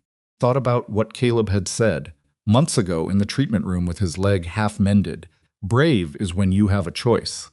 She'd had a choice tonight, several of them. She could have told Silas the weather was too dangerous and stayed home. She could have arrived and handed authority over to Tom, who would have done whatever she told him, but would have needed her less visible. She could have, in the specific terrible minute when she wasn't sure the correction was working, told herself she'd done what she could. She hadn't done any of those things. She would not, she recognized, have done any of those things 6 months ago either. But 6 months ago, she would have been afraid of being afraid in a way that would have taken energy from the actual work. The fear would have been tangled with shame, proof of inadequacy, evidence for the verdict Lenora's household had rendered years ago. Now the fear was just fear, a piece of information, something to note and set aside. She had not become braver. She had become, in some specific and quiet way, more herself. They stayed in the cabin that night, the whole lot of them, while the storm raged itself out. Adelaide slept for 3 hours on the floor with her coat as a blanket and woke to the specific pale silence that follows a blizzard, the world outside muffled and rearranged, the light strange through the cabin's single window. James Collier was breathing evenly. Sarah's fever was low and manageable. The 11 settlers were beginning to move, to talk, to eat from the supplies someone had brought and someone else had organized in the night. Silas was already awake when she woke, sitting near the door with a cup of something hot that he handed to her without comment when she sat up. She drank it. It was coffee. Terrible, made from grounds that had been used twice already. But it was hot, and she appreciated it with a completeness she would not have predicted before Colorado. "Weather's broken," he said. "We can move in an hour." She nodded, looked around the room at the people in it, at James Collier, specifically old and already demanding things with the full-throated conviction of someone who had no intention of going unheard. "Ben Hartley rode through that weather to get us," she said. "He did. If he hadn't come, he did come," Silas said. It was not dismissive. He was someone who kept things in the category they actually belonged in, the things that happened, not the things that could have. She'd noticed this about him as a counterweight to her own tendency to run parallel simulations of disaster. She thought about the lawsuit notice still sitting on the kitchen table at the ranch. She thought about Lenora in Boston, expecting a response, expecting fear, expecting Adelaide to do what Adelaide had always done in the face of Lenora's power, which was make herself smaller. She looked at James Collier. She looked at Sarah, who had fought for 3 hours through legitimate terror and was now asleep with her son. "When we get back," Adelaide said, "I need to write another letter." "To who?" "To the law firm, the one Lenora retained." She drank the bad coffee. "I want to respond formally to their notice. On my own. Not through a lawyer, not yet, but I want them to know I understand what's happening, and I'm not frightened of it." Silas looked at her for a moment. "Are you frightened of it?" "Yes," she said honestly, "but not in the way they're counting on." He was quiet for a moment. Then he said, with that particular flatness that meant he'd been thinking about something for longer than it appeared, "I've been told there may be a way to resolve this faster than a lawsuit." She looked at him. "There's a circuit judge, Harmon Beckett, out of Denver. He's in Pueblo next month. He's known as someone who doesn't have much patience for bad faith claims from Eastern interests." Silas set his cup down. "If Lenora files formally, Beckett may be the one who hears it. You've been finding out about the legal landscape." "I've been finding out about the legal landscape," he confirmed, without apology. She looked at him, this man who had been quietly preparing while she'd been focused on the medicine and the letters and the day-to-day work of building the thing they were building, and felt the specific warmth of not being alone in something. She'd been alone in most things for so long that the sensation still surprised her when it arrived. "Tell me what you know," she said. He did. They sat in that cabin in the post-blizzard quiet, while James Collier breathed his first morning, and the other settlers stirred around them. And Silas laid out what he'd learned about territorial legal proceedings, and Adelaide listened and added the things she knew about Lenora's methodology, and together they began to construct, over bad coffee and in no particular comfort, the shape of a defense. Not a retreat, not a capitulation, a defense mounted from the position of people who had decided to hold their ground. Adelaide thought, "This is what it feels like to fight for something worth keeping." She finished the coffee. She stood up. There was work to do. Lenora's lawsuit arrived formally 6 weeks after the blizzard, via a Denver legal firm that had agreed to file in territorial court on her behalf, and it was worse than Adelaide had expected in its specific claims, and not as bad in other ways. The mental incompetence framing was there. As she'd predicted the argument that Adelaide had been in a vulnerable state when she'd entered into the correspondence, that Silas had exploited that vulnerability. The marriage itself was therefore coerced and invalid. There was language about the fraudulent nature of the original arrangement, which was ironic given that the fraud had been Lenora's. But legal documents did not need to be ironic to be dangerous. The news spread through Stonehaven in the particular way that news spread in small communities fast, with variations picking up commentary as it moved. Adelaide heard 3 different versions of the lawsuit's claims within 24 hours, none of them fully accurate, all of them in the general direction of the truth. What she hadn't anticipated was the response from the community. June Alderman appeared at the treatment room the morning after word got around, bringing 2 other women from the settlement, and they sat in Adelaide's chairs and told her very calmly that they intended to testify. June's daughter's infected hand, the infant with the fever. The 3 other cases, each of them knew personally where Adelaide's presence had made the difference between a recoverable situation and an unrecoverable one. Roy came. His arm, fully healed, was demonstration enough of what he wanted to say, but he said it anyway. Standing in the doorway in that way, men like him stood in doorways hat in hand, words carefully chosen, saying more by the choosing than by the words themselves. Caleb came last, walking without the crutch now, and he sat down across from Adelaide and said, "Without preamble, I'm testifying. Caleb, you don't have to—" "I was bleeding out in that yard," he said. "I know what you did. I know what it cost you." He met her eyes with the particular directness of someone who had spent time with mortality and come away from it slightly more honest. "Tell me what you need me to say, and I'll say it." "Just the truth," Adelaide said. "Easy," he said. "I'm from Kansas." "We're too stubborn to lie." She found herself laughing again, the same startled, unplanned way she'd laughed the first time. Caleb looked pleased. The morning the trial was set to begin, Adelaide sat at the kitchen table at 4:45, the same hour she'd started every day since arriving. Old habit held on to the way you hold on to things that have become foundational, and she looked at the room around her. The kitchen that made sense now, organized in the way that made sense for the people who used it. The ledger clean and reconciled on its proper shelf. The treatment room door visible through the window, the one with the separate entrance and her name on the supply jars. She thought about Lenora in Boston, certain of the power she held. Certain that Adelaide, even now, could be managed and reduced. She thought about what her father had said, years ago, in the only honest moment she could remember from him. "You are more capable than anyone in this house will ever tell you." He'd said it quietly, in the hallway, in one of the rare moments when Lenora was away, and Edmund Renford briefly remembered who he'd been, before fear made him into something lesser. She'd been 16. She'd held it for 12 years without knowing where to put it. She finally knew. She stood up from the table. She put on her coat. She walked out into the Colorado morning, which was cold and clear and enormous in the way Colorado mornings were, and she did not look toward Boston or back toward the train depot or anywhere behind her at all. She looked at the clinic door. She looked at the land that she had learned, month by month, to read like a language. She looked at the ridge where she and Silas sometimes stood at the end of the day because the view from it was the kind that made everything else legible. Then she walked toward the wagon waiting to take her to the courthouse in Pueblo. She was ready. The courthouse in Pueblo was a building that took itself seriously in the way that frontier buildings sometimes did brick-faced, 2 stories, with a territorial seal above the main entrance that looked slightly too large for the door beneath it, as though someone had ordered it from a catalog without measuring first.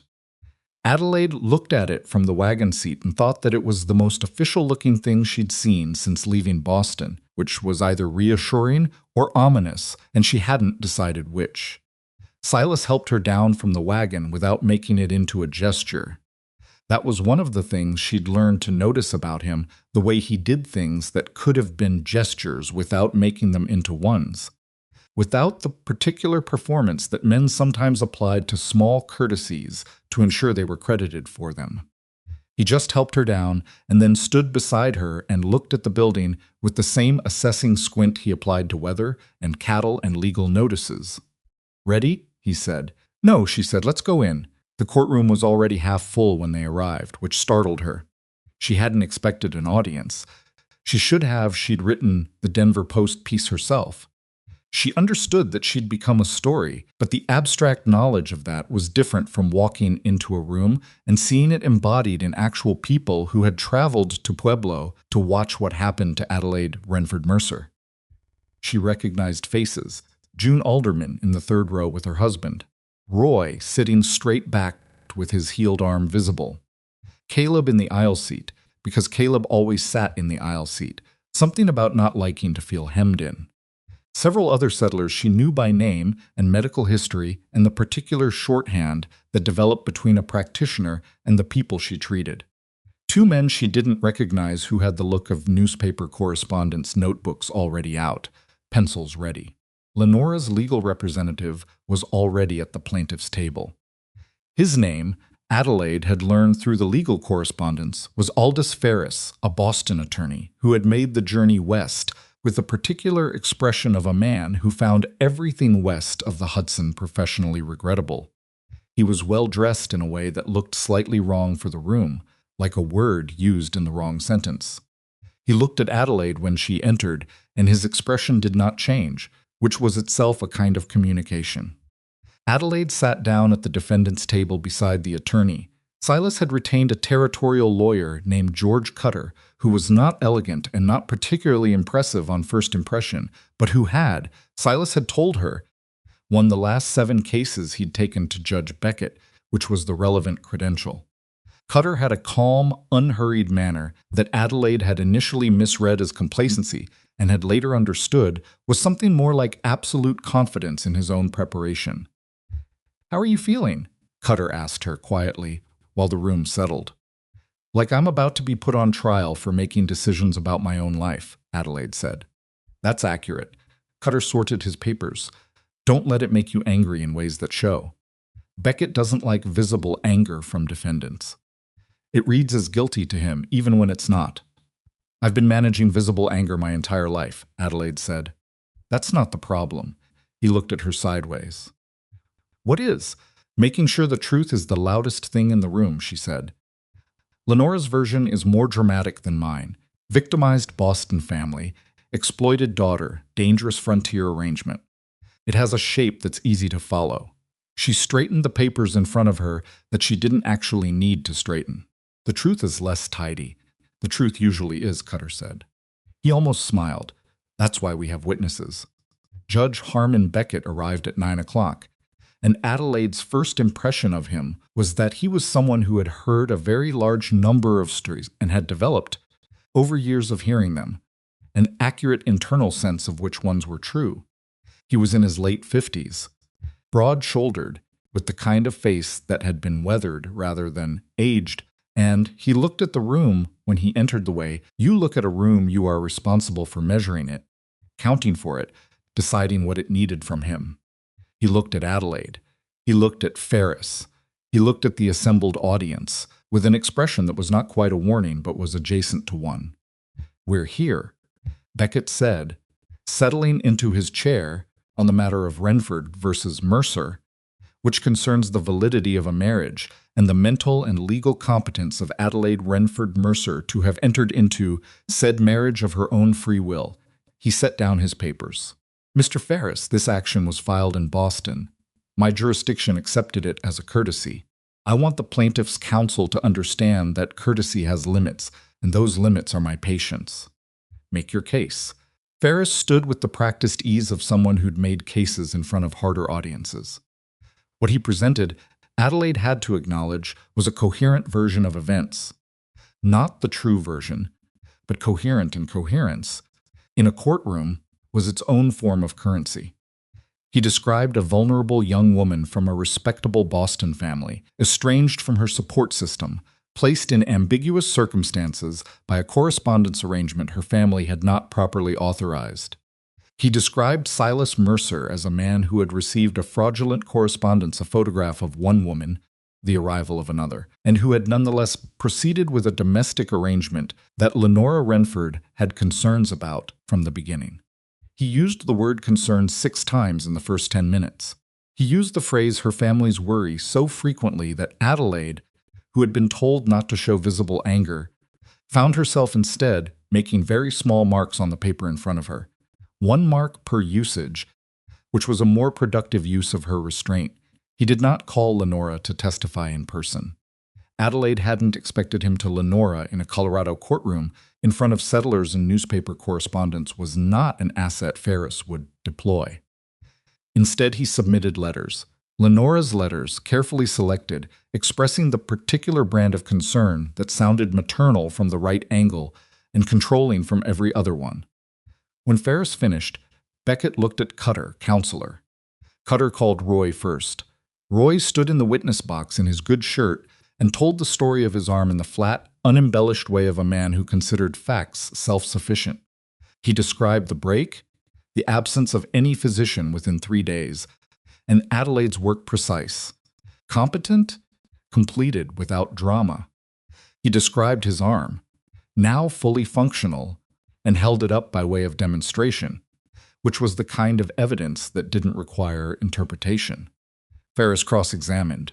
He asked whether Roy was aware of Adelaide's formal medical credentials. Roy said she had none formal and more practical than most. He asked whether Roy had been in a position to provide informed consent for treatment. Roy looked at him for a moment and said, "I was bleeding on a fence post." She fixed it. "That's all the consent I needed." Light laughter from the audience. Beckett didn't suppress it. That told Adelaide something. June Alderman described her daughter's hand. The rancher with the shoulder described his shoulder. 3 other witnesses described their own experiences with Adelaide's treatment in the specific, grounded way of people who had been helped and knew exactly what that help had meant in practical terms. Not a story about a remarkable woman, not a narrative. Just, this happened. Then she came. Then it was better. Caleb was last of the fact witnesses, before Adelaide and Silas themselves. He sat in the witness box with the easy posture of someone who hadn't learned yet to be uncomfortable in formal settings, and he told the story of the stampede with the direct simplicity of someone who had been there and was describing what he saw. He described lying on the ground. He described the men standing around him. He described Adelaide arriving and the change in the situation from one of helpless waiting to one of purposeful action. Ferris cross-examined carefully because he'd clearly assessed Caleb as a witness who could not be easily rattled and who would say something quotable if pushed wrongly. "You were in significant pain at the time," Ferris said. "Your ability to assess events accurately would have been compromised." "My leg was the problem," Caleb said. "My eyes worked fine. My brain worked fine." He tilted his head slightly. "I was awake through most of it. She talked to me the whole time, so I'd stay awake. I know what I saw." "And what you saw," Ferris said, allowing some delicate skepticism into his voice, "was this woman performing complex medical procedures under frontier conditions." "I saw this woman save my life," Caleb said. "I don't think frontier conditions is the relevant part of that sentence." More from the audience. Beckett this time did say order, but in the tone of someone performing a required function rather than expressing genuine disapproval. Silas took the stand in the early afternoon. He was, Adelaide recognized, exactly what he always was: unhurried, direct, completely present, and that quality translated into the witness box in a way that she thought Ferris probably hadn't accounted for. There was nothing in Silas Mercer that could be read as evasive or uncertain or vulnerable to pressure, because there was nothing in him that was evasive or uncertain or vulnerable to pressure. He answered questions the way he did everything else, completely once. Ferris asked about the correspondence, whether Silas had been deceived by the photograph discrepancy. Silas said he had been told immediately upon Adelaide's arrival, before any other conversation took place, and had decided it was irrelevant. Ferris pressed, "Irrelevant? You received a photograph of one woman and another arrived in her place. You didn't feel that the foundation of the arrangement was compromised? The arrangement I was looking for was with a woman who could think clearly and work hard and be honest," Silas said. "Adelaide told me the truth within 5 minutes of getting off the train. She didn't have to. That told me more about who she was than a photograph told me about anything. And your decision to proceed was made freely without." "Without what?" Silas said. The patience in his voice was real, but it had an edge. "I'm a grown man who runs a cattle operation. I made a decision based on what I knew. It was the right decision." He looked at Ferris without any particular hostility, just with the directness of someone who sees no reason for indirection. "You're asking me whether Adelaide manipulated me into something I didn't want?" "The answer is no. If you'd like me to say it in smaller words, I will." Ferris moved on. He asked about the marriage, the timing, the coincidence of Lenora's legal threats arriving shortly before the ceremony. "Proposed before the legal notice," Silas said. "Ask Adelaide." "I'm asking you. Then I just answered you." When Ferris asked, finally, whether Silas would characterize the marriage as a genuine partnership between two willing parties, Silas said, "If this court annuls the marriage, I'll ask her again tomorrow." "You're welcome to file another lawsuit." Something happened in the room, then not laughter exactly, more the collective sound of people exhaling a breath they'd been holding. Adelaide, at the defendant's table, looked at her paper and found that she'd stopped making marks and was instead sitting very still with something warm and difficult in her chest that she was being precise about not examining too closely in a public setting. Cutter leaned toward her. "Your turn," he said quietly. "Are you ready? Tell me what to expect," she said. "Ferris is going to try to make you sound either like a victim or like someone who engineered all of this deliberately. Both framings serve his case: a victim who was exploited, or a schemer who deceived a good man. He wants you in one of those two boxes." Cutter straightened his papers. "Don't get in either box. How do I avoid them? Be specific. Be concrete. Don't apologize for anything that doesn't require apology. And if he tries to make you angry," Cutter paused. "Well, you said that wasn't the problem." "It isn't," Adelaide said. She stood. The walk from the defendant's table to the witness box was approximately 20 feet. Adelaide had walked longer distances in less certainty and come out the other side, and she walked this one the way she'd learned to approach difficult things, not without fear, but with the fear correctly located, compartmentalized, present but not in charge. Cutter's questions first. He took her through the events straightforwardly, in chronological order, allowing her to establish the narrative in her own words. She described the overheard conversation, the decision to proceed, the disclosure at the train station, Caleb's stampede injury, which she described with the clinical precision of someone recounting a medical case, because that was what it had been, and that precision communicated something about who she was more effectively than any characterization could have. The medical work in Stonehaven, the treatment room, the letter from Lenora, her decision to write the Denver Post piece. "Why did you write it?" Cutter asked. "Because Lenora was going to tell the story first," Adelaide said. "And her version would have been incomplete. Incomplete how? It would have left out the part where I knew exactly what was happening and chose to go anyway. Her version required me to be a victim, someone who didn't understand the situation, someone who was being managed. I wasn't. I understood everything. I made a choice." She looked at Cutter steadily. "I wrote the piece so the record would reflect that. And the marriage, I asked Silas to marry me." She said it plainly. He said, "Yes." We were married in front of most of the Stonehaven settlement, 3 territorial officials and a newspaper correspondent. I don't know what about that looks like coercion. Then Ferris stood. He began with the photograph. Had she known, before leaving Boston, that Silas Mercer had received Camille's photograph? Yes. Had she known he therefore expected a different woman? Yes. Had she informed the correspondence service of this discrepancy before departing? No. So your first point of disclosure, Ferris said, was after you had already traveled across the country and presented yourself at his door. I disclosed it before I set foot on his property, Adelaide said. Train station. Before any conversation about the arrangement itself. Because you had no choice at that point. You were there. I had the choice to lie, she said. Many people would have. I didn't. Ferris shifted. He asked about her mental state in Boston, a series of questions that laid end to end were constructing an argument about a woman under duress making decisions she wasn't equipped to make rationally. Adelaide recognized the construction. She'd been watching him build it since opening statements. She answered each question specifically and refused to accept the framing built into them. Yes, she had felt constrained in Boston. No, that did not mean she was incapable of rational decision-making. Constraint and incapacity were different things, and she would be glad to explain the distinction if necessary.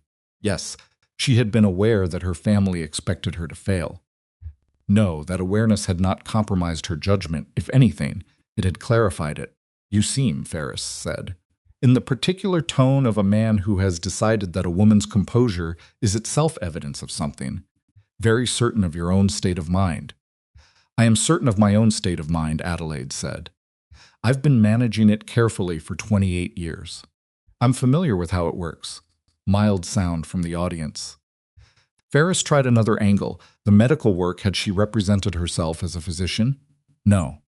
Had she made claims about her qualifications that patients might have relied upon to their detriment? No.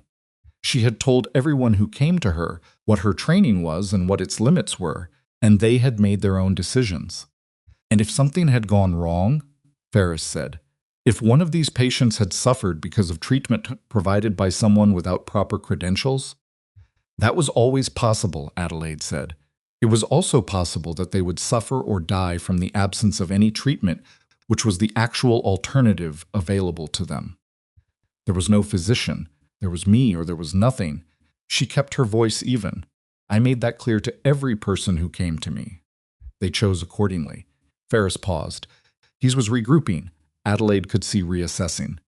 He'd expected, she thought, one of 2 versions of Adelaide Renford, the fragile woman or the calculating one. He was having difficulty placing this version, which was neither. He tried one more angle, and it was the personal one, which meant he was running low on the procedural ones. Miss Renford, he used the unmarried name deliberately. Mrs. Mercer, do you believe that your family acted out of malice towards you? That this entire action is motivated by ill will rather than genuine concern? Adelaide considered this for a moment. She'd prepared for this question because Cutter had told her it would come, and because she'd been thinking about the honest answer for weeks. I believe Lenora acted out of a desire to control outcomes that she felt entitled to control, Adelaide said. Whether that constitutes malice or is simply what that kind of certainty looks like from the outside, I'm not qualified to diagnose her motivations. What I know is the effect. She paused. The effect was that I was sent west as a demonstration that nobody would want me, that I would fail and come home and be smaller than I'd left. Another pause, shorter. I didn't fail, I didn't come home, I'm not smaller. That's the result she's here contesting, not my well-being. Result. The room was quiet for a moment after that. The specific quiet of people who have heard something that doesn't need elaboration. Beckett called a recess at 3 o'clock. Adelaide sat at the defendant's table with water she didn't drink, and the sounds of the room rearranging itself around her. Silas came and sat beside her, without asking permission and without saying anything, which was exactly right, because there was nothing to say that the last hour hadn't already said. After a moment, she said quietly, I might have been too direct. You were exactly direct enough, Silas said. Cutter told me not to show anger. You didn't show anger. He looked at her. You showed clarity. Those are different things. She thought about that. Is that actually different, or are you just different, he said. Anger defends, clarity states, you stated. She looked at the table. I told a room full of strangers that Lenora sent me west to fail, and I didn't. Yes, I said that out loud. You did. She was quiet for a moment. And then she felt something she hadn't expected, not relief, not triumph, but the very specific sensation of having finally put something down that had been heavy. For so long she'd stopped noticing the weight. 28 years of managing the space between what was true and what she was permitted to say. 28 years of being the only person in a room who knew the full version of something and having to carry it alone. She'd said it out loud, in front of witnesses, into a record. Whatever happened next, that was done.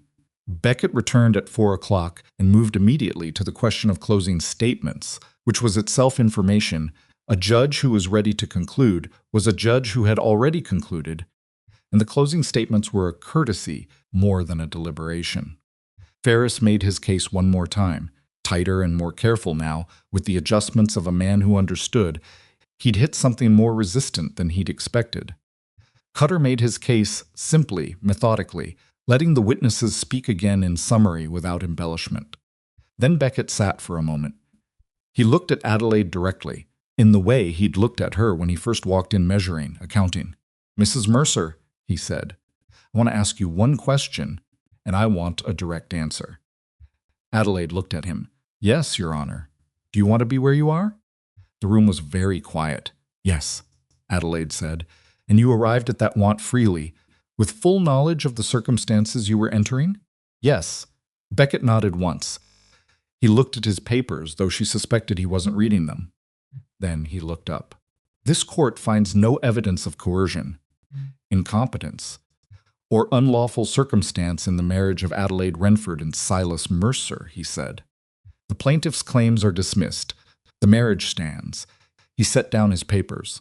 Mrs. Mercer, the record will note that this court observed a woman who is capable, informed, and entirely in command of her own decisions. I hope whoever reads this record takes that seriously. The room rose. Adelaide sat still for one moment longer. She had spent 28 years waiting for someone with authority to look at her and say, in some form, you are the person you believe yourself to be, and that person has standing. She had told herself she didn't need it. She had believed she didn't need it. She had built an entire interior architecture around not needing it. She needed it. That was the human truth of it, the imperfect and honest thing. She needed someone with the authority to say it, and Harmon Beckett had said it. And she was sitting in a Pueblo courtroom in a dress she'd altered herself and crying not gracefully, not quietly, not in the contained way she'd learned to manage emotion, just crying, in the plain, unpretty way of someone whose body has decided that the appropriate response to relief is water. Silas's hand found hers under the table. She didn't look at him. She looked at the judge's bench, which was empty now, and let the moment be what it was. Cutter cleared his throat. I'll need signatures on some papers, he said, in the tactful tone of a man giving a person a moment by making it about paperwork. Give me a minute, Adelaide said. Take 2, he said. Outside the courthouse, in the pale winter afternoon, the community of Stonehaven that had traveled to witness things stood and waited. June Alderman was the first to reach Adelaide, with a hug that was more force than grace and entirely welcome. Roy nodded with the dignity of a man expressing maximum feeling through minimum gesture. Caleb grinned the grin she'd first seen in the kitchen doorway months ago, careless, full of the assumption that things would generally work out, and said, Kansas told you so. Kansas said what? Adelaide said. Stubborn wins, he said. Every time. She laughed, the unplanned kind, and thought she might not stop. The correspondent from the Pueblo paper was there, notebook ready, and asked if she would make a statement. Adelaide thought for a moment. The case is decided, she said. I have work to get back to. The correspondent wrote that down, which was somehow the best possible outcome. The ride back to Stonehaven took 2 hours, and it was dark by the time they arrived, and Adelaide could see the treatment room window lit from inside. She'd left a lamp burning, some habit of wanting the space to look inhabited rather than empty. She sat for a moment on the wagon seat looking at it. Come inside, Silas said. It's cold, I know. she didn't move yet. I want to say something. He waited. I haven't said clearly yet, she said. I've been waiting to be certain, which is my way of doing things, and I don't think certainty is the right standard for this particular. She stopped. Try it again. I'm not good at this. I know that about you, he said. The same phrase. She'd noticed he said it when he meant something larger than the words. She looked at him. I'm going to be someone who takes up space, she said. I'm going to have opinions about the ledger and the water rights and where the coffee is stored. I'm going to fill a room with patients and need to stay up at night sometimes and make decisions that affect both of us without always asking first, because there won't always be time to ask. I know, he said, and she found it finally. The thing she'd been carrying in the peripheral vision of her own awareness for months, careful not to look at directly in case it disappeared. I'm going to be someone who is very thoroughly here, she said. Not as a guest, not as an arrangement. Here, he looked at her in the dark with the winter quiet around them and said nothing, which with Silas Mercer was the fullest possible response. I love you, Adelaide said. I'm not certain of everything, but I'm certain of that. He was quiet for a moment that lasted exactly long enough. Then I've known that about you for a while. She looked at him. That I love you? That when you're certain of something, it's worth being certain of. He got down from the wagon. He came around to her side and helped her down, the way he always did, without making it into a gesture. He held her hand a moment longer than the help required. I love you too. I've been less careful about certainty than you, so I've known it longer. Adelaide stood in the cold dark with her hand in his, and the treatment room light in the window and the land around them enormous and indifferent and entirely hers, and thought about what it meant to have arrived somewhere. Not at a destination, not at the end of something. Just at a place that was actually hers, that she'd built and fought for, and bled over a place she'd chosen, and that had, in its own way, chosen her back. Inside the treatment room, someone had left a note on the supply table. A child's handwriting, uneven. On a torn piece of paper, Miss Adelaide, thank you for fixing Mama's hand. I drew a picture on the other side. She turned it over. A house, a stick figure, the sun. The fundamental optimism of children who hadn't yet learned that optimism requires defending. She put it in the drawer where she kept things she wanted to keep. 2 weeks after the dismissal, a letter arrived from San Francisco. Dr. Francis Alderton had responded, at last, to the introduction Adelaide had sent months ago. The letter was gracious and direct and contained, near the end, an invitation, a gathering of women practitioners in San Francisco in the spring, and would Adelaide consider attending, and would she be willing to share her work in Stonehaven? And there might, if she was interested, be opportunities to discuss formal arrangements for continued practice. Adelaide read the letter twice. She set it on the table. She picked up her pen and looked at the blank paper in front of her and thought about what a woman who had truly chosen her life would do with an invitation like this. She thought for a long time. Then she wrote back. The letter to Dr. Alderton began, I would be very glad to attend. I have a great deal to tell you about what medicine looks like when it is the only option available, and I suspect you have a great deal to tell me about what it looks like when it is one option among many. I think we would teach each other something. She sealed the envelope. She set it on the stack of outgoing correspondence. She went back to work. The letter to Dr. Alderton went out on a Tuesday, and by Friday Adelaide had already stopped thinking about San Francisco and returned her full attention to the 3 patients waiting in the treatment room, the water rights dispute that had resurfaced with Harlan Pruitt's son after the father's death, and the fact that the north wall of the clinic was showing a gap where the winter had worked its way through the ceiling. That was the texture of her life now, and she had come to understand that texture as something valuable rather than ordinary. Not every day contained a stampede or a blizzard or a courtroom. Most days contained paperwork and patience, and the specific ongoing work of maintaining things relationships, buildings, accounts, trust that required attention precisely because they didn't announce their own importance. She was treating a child's ear infection on a Wednesday morning in late February when Caleb knocked on the treatment room door and told her there was a man outside asking for her. Not for the clinic, for her specifically. What kind of man? She said, without looking up from the child's ear. Old, Caleb said. Boston clothes, came in a hired wagon from Pueblo Paws. He looks sick. Adelaide finished her examination. She told the child's mother what she needed and sent them out the side door. Then she washed her hands and dried them with the methodical care she applied to everything in the treatment room, and she went outside.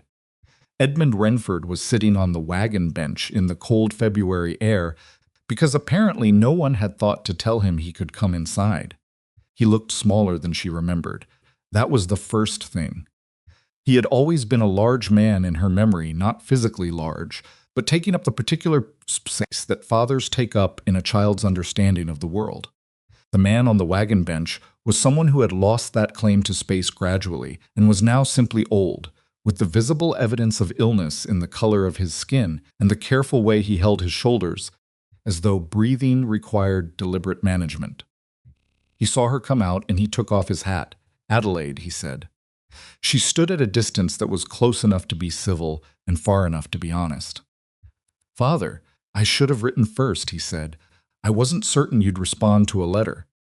I might not have, she said, because that was true and he deserved the truth. He nodded slowly. He looked at the clinic building.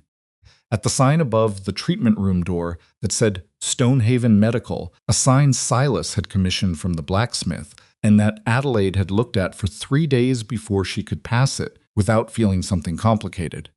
He looked at the land around them, which in February was gray and enormous and still. It's very far, he said. Not a complaint, more like a man accounting for distance in a way that had nothing to do with geography. It is, Adelaide agreed. He looked back at her. May I come in? She held the door. She made coffee because it was something to do with her hands, which needed something to do. Edmund sat at the kitchen table in the main house. She'd brought him there rather than the treatment room, which was a decision she'd made quickly and wasn't entirely sure she could explain, and he held his hat in his lap and looked at the room with the expression of a man who is trying to read a language he recognizes but has never been fluent in. It's nothing like Boston, he said. No, Adelaide said. She set the coffee in front of him and sat across the table. He wrapped his hands around the mug. His hand shook slightly, which she noticed with the clinical part of her mind that never fully stopped working. Central tremor, possibly, or something worse. She filed it. I'm ill, he said. I expect you'd see that. I see it, she said. The doctors in Boston say it's the heart. He said it with the flatness of a man who has had time to become acquainted with a fact and has moved past the shock of it into something more like resigned familiarity. Some months, they say. Perhaps more if I'm careful. Less if I'm not. Adelaide said nothing. She was listening in all the ways she'd learned to listen for what he was saying, for what he wasn't, for the shape of what he'd come here to do. I've filed for divorce from Lenora, he said. It took me longer than it should have. You know that. I know that. He turned the mug slowly. After the lawsuit failed, after the newspapers, I could no longer pretend I didn't understand what she was. What she'd always been. He looked up. What I'd allowed. The word allowed landed with a specific weight. Adelaide felt it and did not move toward it immediately. Your mother's inheritance, Edmund said. The money she left for you. Lenora had, through various arrangements that I'm ashamed to tell you, I didn't examine closely enough, diverted most of it into accounts I wasn't tracking directly. When I understood the full scope, I retained a different lawyer. He reached into his coat pocket and placed an envelope on the table. Been restored. All of it with interest compounded for the years it was held elsewhere. The documentation is there. Adelaide looked at the envelope. She didn't touch it. That's a great deal of money, he said. Your mother was. She was careful, and she was thinking of you specifically. It was always meant for you. Adelaide looked at the envelope for another moment. Then she looked at her father. Why did you come yourself? She said. You could have sent the lawyer. He was quiet for a moment. I wanted to see you, he said. It came out simple, stripped of the qualifications and hedges that had characterized most of what Edmund Renford said for as long as Adelaide could remember. Why? He looked at the table. Because I failed you, he said. Consistently and comprehensively, and in ways that I told myself at the time were the result of circumstance or weakness or the particular difficulty of my position with Lenora. And none of those things were untrue, but none of them were the real reason either. He stopped. Tried again. The real reason was that it was easier to look away. And I am not a man who has ever been able to make myself do the difficult thing when the easy thing was available. He looked at her directly. You always could. Even as a child, that frightened me, I think. Or shamed me, I'm not certain which. Adelaide sat with this. She had spent years imagining this conversation. In the various versions she'd constructed and revised across 2 decades, Edmund Renford was either more repentant than this, more theatrical, more collapsed with guilt or less. In none of the versions had he been quite this specific, quite this precise about his own mechanism of failure. It made it harder to hold the version of him she'd needed to maintain in order to feel justified in her anger. She recognized this, and she was careful about it, because she had learned the difference between forgiveness and simply being disarmed by accuracy. I believe you, she said finally, that it was easier to look away. I believe that's true. She kept her voice even. I also need you to understand that the easiness of it for you was the difficulty of my entire life. He flinched. She watched him flinch and didn't soften it, because it didn't deserve softening. I know, he said. Knowing it now doesn't repair it, she said. I want to be honest with you, not because I want to wound you, but because I'm done managing your comfort at the expense of the truth. She looked at him. I've been doing that my whole life, and I'm done. Edmund Renford looked at his daughter across the kitchen table, and whatever he saw there, whatever version of Adelaide had replaced, the one he'd failed to protect, seemed to reach something in him that the lawyers and the money and the careful documentation couldn't reach. His eyes went wet in the effortful way of old men who have mostly trained themselves not to do that, and he didn't look away. I know, he said again. I came because I wanted to say it to your face, and I wanted to hear what you said back, and I wanted— He stopped, steadied. I wanted to see what you'd built, because I heard about it. From the papers and from— He paused. Camille wrote to me about it. Adelaide looked up at that. Camille wrote to you? She wrote to me about what she saw in you before you left. What she'd never said properly. Edmund's mouth did something complicated. Camille she's not her mother. I think she spent a long time not knowing that about herself. Adelaide was quiet for a moment, turning this over. Camille, who had said you're braver than I am in the upstairs hallway. Camille, who had inherited Lenora's world and was perhaps only now beginning to measure the cost of it. Is she all right? Adelaide asked, which surprised her that she asked, that she wanted to know, that the wanting was genuine rather than obligatory. She left Boston, Edmund said, 6 months ago. I don't know exactly where she went. She wrote that she needed to find out what she was when she wasn't performing for your stepmother's approval. He almost smiled. She sounded in that letter a great deal like you. Adelaide thought about Camille standing in the hallway with her complicated conscience and her beautiful face and her life built entirely inside a structure someone else had designed. She thought about what it cost to dismantle the particular terror of removing the scaffolding and finding out what stood without it. I hope she's all right, Adelaide said, and she meant it. Silas came in from the morning rounds at midday and registered Edmund Renford at the kitchen table with the practiced neutrality of a man who had expected this visit to occur at some point and had decided in advance not to have strong feelings about it either way. He shook Edmund's hand. He poured himself coffee. He sat down at the table in the way he sat everywhere, completely present, taking up exactly the space he needed and no more. Edmund looked at Silas for a moment. Then he said, You've taken care of my daughter. She takes care of herself, Silas said. I do the cattle. Edmund looked at Adelaide, and something in his face shifted, some old calculus being revised in real time. Yes, he said after a moment. I can see that. He stayed 3 days because the journey had wearied him more than he'd admitted, and Adelaide, who could not stop being who she was even with her father, even in the complexity of what he represented, monitored his heart and his breathing and told him when to rest and when he could move without drama or sentiment, simply as the clinical fact it was. On the second evening, he walked with her to the treatment room and stood in the doorway while she organized the supply shelves for the following week, and he was quiet for a long time. Your mother would have— He started. Don't, Adelaide said gently. harshly, just with the particular firmness of someone who knows which doors to keep closed. I don't need to know what she would have thought. I know what I think. That's enough. He was quiet. Then yes, he said, I suppose it is. On the third morning, before the hired wagon came to take him back to Pueblos, and the train Edmund Renford stood in the yard and looked at the land the way people look at things they know they are seeing for the last time. Adelaide stood beside him, and they were quiet together in the particular quiet of two people who have said the important things and are now simply being present in the aftermath. I'm not going to ask you to forgive me, he said. That felt dishonest, like I'd be asking for something that would serve me more than you. Adelaide thought about this. She thought about what forgiveness meant and what it required, and whether it was the same thing as understanding, which she was closer to. I don't hate you, she said finally. I did for a while. I mostly don't anymore. She looked at the clinic sign. What you gave me, even by accident, was the reason to leave. If you'd been different, if the house had been different, I might have stayed and become smaller and smaller until I disappeared. She felt the truth of this as she said it. The cruelty pointed me here. I can't regret being here. Edmund nodded slowly. That is more generosity than I deserve.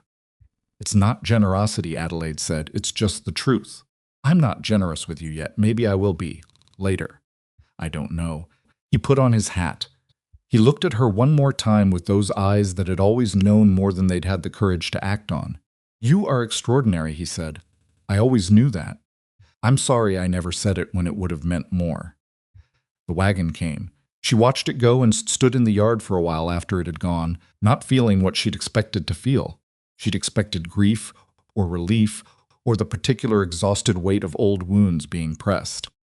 What she felt instead was something quieter, not closure, which she'd come to suspect was a concept more useful in theory than in practice, but something like a door being properly latched. Still there, just no longer swinging. She took the envelope inside. She opened it at the kitchen table. She read the legal documentation with the same methodical attention she gave to everything that required it. The sum was, as Edmund had said, substantial. Her mother's careful provision, held back by Lenora's arrangements for years, compounded now into something that changed the landscape of what was possible. She put the papers in the desk. She went back to work. She did not tell Silas the specific amount that day. She told him that evening, sitting by the fire after dinner, simply and directly, because they did not keep those kinds of things from each other. He received it the way he received most significant information, quietly, completely, without performing a reaction. What do you want to do with it? He said.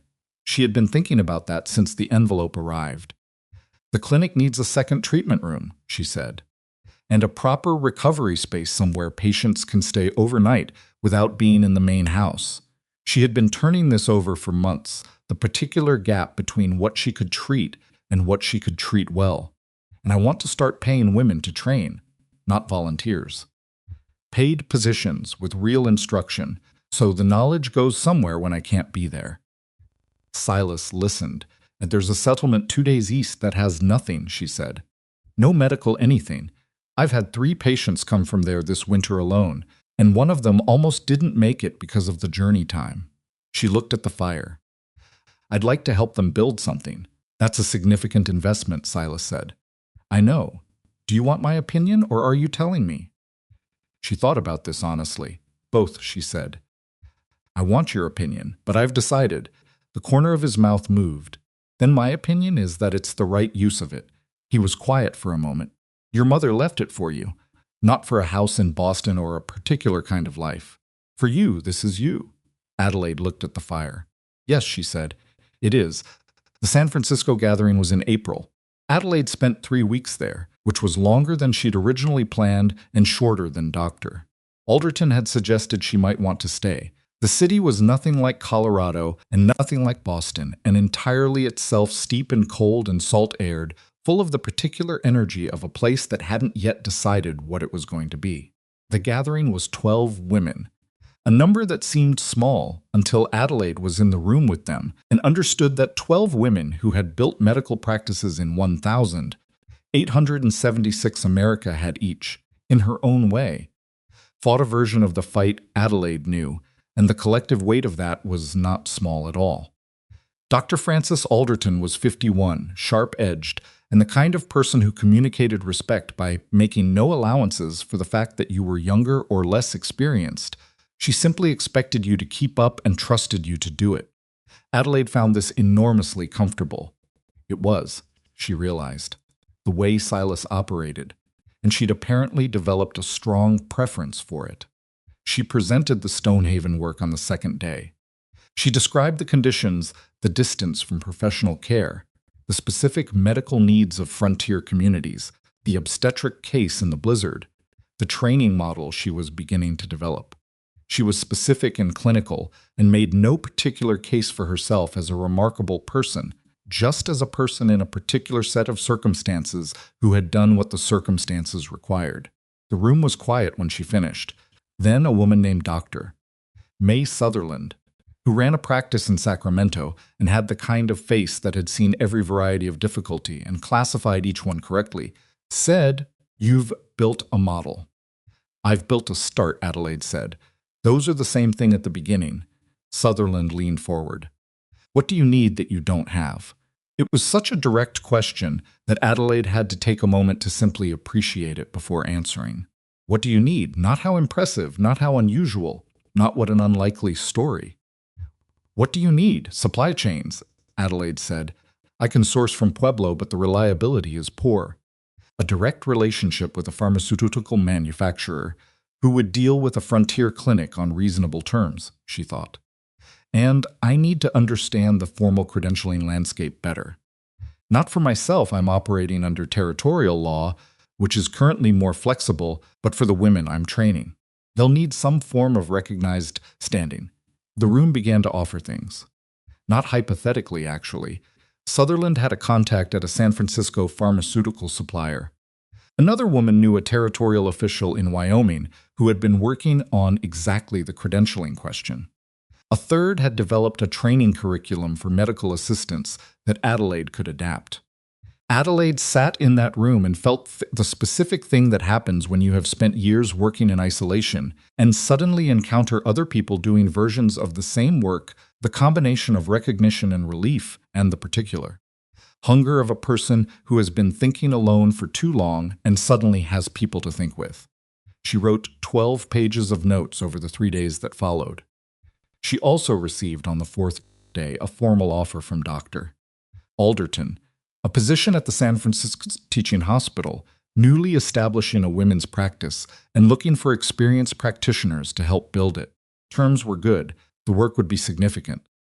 Alderton presented it without pressure or elaboration, just laid it on the table the way serious people lay serious things. "Here it is. Now you know." Adelaide took the papers to her hotel room and read them carefully, and then sat at the small desk by the window looking out at the Pacific, which she had never seen before, and which was doing what large bodies of water do when you're trying to think, making everything else feel temporarily smaller by comparison. She sat there for 2 hours. She thought about the treatment room in Stonehaven, with her name on the supply jars. She thought about James Collier, who would be walking by now, probably causing trouble in the particular way of children whose mothers had been frightened for them. She thought about the second treatment room she'd planned, and the women she was going to train, and the settlement 2 days east that had nothing. She thought about Caleb on the kitchen floor, his grin restored. She thought about June Alderman crying at the wedding for reasons only partially explained by the ceremony. She thought about Roy, holding up his healed arm in a courtroom as though it were a legal document, which in a way it was. She thought about Silas, who had asked her what she wanted from the beginning and had meant the question every time. She thought about what it meant that she had somewhere else to go. That was the thing. That was the thing she hadn't understood until she was sitting here with a real offer in her hands. The difference between staying because there was nowhere else and staying because you'd looked at elsewhere and decided here. The first was survival. The second was something that actually deserved to be called a choice. She had spent her whole life surviving. She had spent the last year for the first time choosing. She picked up her pen. She wrote to Silas that night. Not because she needed his permission. She knew he wouldn't offer it or withhold it. knew he'd receive whatever she said with the same steady completeness he brought to everything. She wrote because he was the person she wanted to tell things to, and that wanting was its own form of answer to the question she'd been sitting with. She told him about the offer. She told him she was going to decline it. She told him she understood. Finally and completely, the difference between a place you go because nowhere else will take you and a place you return to because it is where you belong, and that she was coming home. Then she wrote one more letter that night, to the settlement 2 days east of Stonehaven. She'd gotten the name of their informal community leader from one of Silas's supply contacts. The letter was brief and direct. She was a medical practitioner in Stonehaven. She understood they had no medical resources. She would be willing to come visit in the spring to assess what was needed and discuss what might be possible. She sealed both letters. She set them on the stack for the morning post. She went to sleep with the particular settledness of someone who has made a decision that agrees with her bones. The train back to Colorado felt different from the train she'd taken west 14 months before. Not shorter, it was the same distance. But she was a different passenger, someone with a direction rather than a destination, someone traveling toward rather than away from. She arrived at Stonehaven Station on a Thursday afternoon in late April, 14 months, in what felt like a geological era after the first arrival. The platform was familiar now. The smell of the air was familiar. The particular quality of Colorado light at 4 in the afternoon was something she'd cataloged without meaning to, across a year of paying attention. Silas was there. Of course he was there. He stood on the platform the way he'd stood at the depot on the first day, hat in his hands, with the same quality of a man gathering information rather than forming a verdict. Except now she could read him the way you read people after enough time spent paying attention, and she could see in the particular set of his shoulders that he was glad. She stepped off the train. She looked at him. "I declined the offer," she said. "I know," he said. "You wrote. I wanted to say it in person, too." He nodded. "Then how was the Pacific?" "Large," she said. "Cold, impressive." She picked up her bag. "Nothing like here." They walked to the wagon. He took her other bag without asking. She let him, which was its own kind of conversation about the year they'd spent learning each other. On the way back to the ranch, she told him about the gathering, about Sutherland, and the supply contact, and the credentialing conversation, and the 12 pages of notes she had plans for. She told him about the letter to the Eastern Settlement. She told him about Dr. Alderton and the offer, and the 2 hours she'd spent at the window looking at the Pacific. He listened the way he listened, completely, without interrupting. When she finished, he was quiet for a moment. Then he said, "There's something I need to show you at the clinic." She looked at him. "What? You'll see when we get there." She looked at him sideways, because he was not a man who withheld things without reason, and whatever he was withholding now had the quality of something he'd been holding onto for a while. They arrived at the ranch in the early evening. The land was beginning to green at the edges, with the particular tentative spring of high country, where warmth arrived late and provisional and had to be taken on its own terms. The clinic light was on, which meant someone had left it burning, or someone was inside. Both, it turned out. The clinic was larger. She stood in the doorway and took it in. The north wall had been extended not dramatically, but enough. There was a second treatment room, properly walled and floored, with a cot and a window and the smell of new lumber and fresh oil on the hinges. The supply organization in the main room had been expanded, more shelving, a proper cabinet for the pharmaceutical supplies, a second lamp on a proper bracket, so you could work without the shadow problem she'd been managing since November. And on the wall above the new room's door, someone had installed a second sign. Smaller than the main one, it said simply Stonehaven Medical House. She stood looking at it for a long time. "Territorial funding," Silas said behind her. "I've been talking to the officials since January. They've been looking for a way to establish frontier medical infrastructure without building from nothing." He came to stand beside her. "You'd built from nothing already. It was a shorter argument than I expected." Adelaide looked at the sign. "You did this while I was gone," she said. "I started it before you went. Finished it while you were away." He was quiet for a moment.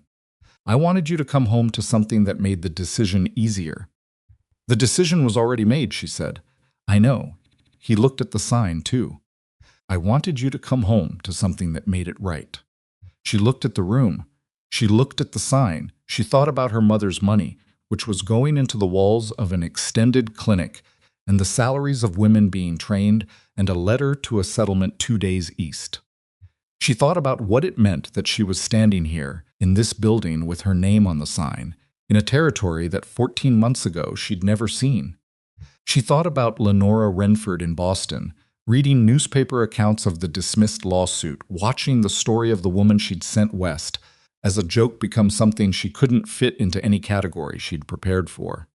She thought about what winning looked like, not the dramatic version, the courtroom vindication, the gavel coming down, the audience releasing its held breath.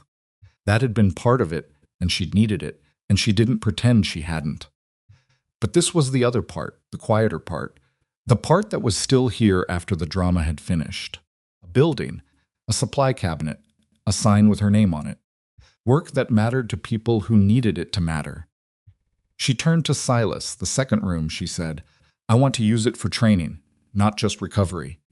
She was already thinking through it, the same way she always started, thinking through things from the practical end, the specific, the concrete. One student at a time initially. I'll need a curriculum, which I can adapt from what Sutherland sent me. And I need to figure out compensation, because women won't leave their households for unpaid training, however much they want to learn. Silas watched her. That's a lot to organize, he said. The corner of his mouth. I have a system, she said. I know you do. She looked at the room one more time. Then she rolled up her sleeves, an automatic gesture, the gesture of someone beginning, and said, I need to write some things down. Now, he said. You just got off a train. The ideas don't wait for the train, she said. He went to get her a lamp. She went to find paper. This was, she thought, fairly representative of what they were together, and she found she was glad of it, not in the sense of everything working out neatly, but in the sense of two people who had found a way to be genuinely useful to each other without either of them becoming smaller in the process. The Stonehaven Medical House opened formally that summer with a small ceremony that Adelaide kept short because she found long ceremonies self-congratulatory, and there was a patient waiting. 2 treatment rooms, a recovery space, a proper supply room, and a training program with its first student, a 20-year-old woman named Helen Marsh from the settlement 6 miles west, who had been the informal healer for her community for 2 years, and who learned faster than Adelaide had expected and argued more than Adelaide had entirely prepared for, which was its own kind of credential. The letter to the Eastern settlement produced a response, and then a visit, and then a working relationship. By fall, Adelaide was traveling there once a month, and by the following spring, Helen Marsh was making some of those trips independently. The supply relationship with San Francisco came through Sutherland's contact and transformed the reliability of the clinic's pharmaceutical stock in ways that were not dramatic, but were the difference between being able to treat a condition and hoping to. Adelaide wrote to Sutherland monthly. The correspondence became, over time, one of the most useful professional relationships she'd ever had. A woman 3 states away with different conditions and different patients, and the same fundamental understanding of what medicine looked like when it was the only option available. Caleb Doran's leg healed completely, which Adelaide had been cautiously confident about and professionally unwilling to promise until she could see it. He never fully lost the particular way he moved. After that, something slightly considered about his gait when he was tired, but it didn't slow him down in any practical sense. He stayed on the Mercer Ranch for 2 more years, and then went north to Wyoming to start something of his own, which Adelaide had seen coming. On the last morning before he left, she found a note on the treatment room door. Kansas says, "Thank you." Pie was real, by the way. Best in 3 counties. See, she kept it in the drawer with the child's drawing. Edmund Renford died in September, 8 months after his visit to Stonehaven, at a Boston hospital, with Camille beside him. Adelaide received the news by telegram and sat with it for a morning. She did not grieve in the uncomplicated way of daughters who have lost fathers who loved them well. She grieved in the more complicated way of someone mourning a version of a person that had existed briefly and intermittently and mostly in a register of what could have been different. That grief was real, and she didn't minimize it, but she also didn't let it become something larger than it was. She wrote to Camille. The response came 3 weeks later, from a town in Vermont that Adelaide hadn't expected. Camille was teaching, not society accomplishments actual instruction, at a small school that needed people and didn't ask too many questions about credentials. The letter was the most honest thing Adelaide had ever received from her half-sister. Uncertain, searching, written by someone who was discovering herself at 31, the way most people didn't discover themselves until much later, if at all. She said she was embarrassed. She said she was sorry. She said she didn't know if that meant anything given what she'd been part of, but she wanted to say it anyway. Adelaide wrote back. Not to absolve her, not to perform forgiveness she hadn't fully arrived at yet, but because Camille was also someone who had been managed and contained by Lenora Renford in different ways and with different damage. And there was something in that recognition that required a response. They wrote back and forth that winter. It was not a simple correspondence. There were things said and things not said, and some letters arrived and sat for days before Adelaide could answer them. And once she started a response 3 times and threw away all 3 versions before writing the 4th. It was imperfect and halting and entirely human, and by spring it had become something Adelaide hadn't anticipated, an actual relationship with her sister, built deliberately, without the architecture of Lenora's household around it, from mostly nothing. Camille came to Stonehaven the following summer. She came on the train and stepped onto the same platform Adelaide had stepped onto nearly 2 years before, and she looked at the land with the face of someone seeing something much larger than they'd expected. And Adelaide, standing on the platform, felt the odd doubling of the moment, the memory of her own arrival, the fact of this one. "It's very far," Camille said. "I know," Adelaide said. Camille looked at her. She looked different from the woman in the Boston parlor, less polished, more present somehow, as though the performance had been set down and the person underneath had been given room. She said, "You look like yourself." Adelaide considered this. "Is that different from how I looked before?" "Yes," Camille said simply. "Completely." She stayed 2 weeks. She was awkward in the clinic, which was unfamiliar territory, and comfortable on the ridge, which wasn't. And she talked to Silas with the particular characteristics of someone being fair to a person they'd had reason to see differently. Silas was, characteristically, exactly himself, no performance of welcome, no effort to impress, just a man who didn't have time to be anyone but who he was. On the last evening, Camille and Adelaide sat on the ridge as the sun went sideways across everything. Below them, the ranch, the clinic, the settlement of Stonehaven spread across the valley in the tentative but genuine way of a place establishing itself. Smoke from the blacksmiths, the sound of cattle in the distance. The clinic sign visible from the ridge if you knew where to look. "What Lenora did," Camille said. "Sending you here." She was quiet for a moment. "I didn't stop it." "No," Adelaide said. "I could have told him the truth before you left." Told Mercer directly, written to the service. Camille looked at her hands. "I didn't." "Why?" A long pause. "Because I was afraid of her," Camille said. "And because I think I also believed it. What she said about you. Not the cruelest parts, but the implication that you weren't worth very much. She said it with the particular courage of someone saying the ugliest true thing about themselves. I believed it partly because believing it was easier than looking at what it meant to believe it." Adelaide was quiet. "I'm not asking you to forgive me," Camille said. The same words Edmund had used, which made Adelaide think briefly about what it was that people learned, sometimes, from watching someone else stop performing. "I'm not there yet," Adelaide said, "but I'm here. Talking to you. That's something it is," Camille said. They sat on the ridge as the light changed, and the valley settled into the particular quality of early evening that Adelaide had come to think of as hers not possessively, but in the way you claim the light of a place that has claimed you back. She thought about the morning she'd overheard Lenora in the parlor. the envelope on the breakfast table, the train west, the train station, and Silas with his hat in his hands, and a list of 11 questions she'd already prepared. She thought about all the things she'd been told about herself across 28 years, plain, serious, not much of a face, too much to manage, not the right kind of useful, not worth keeping.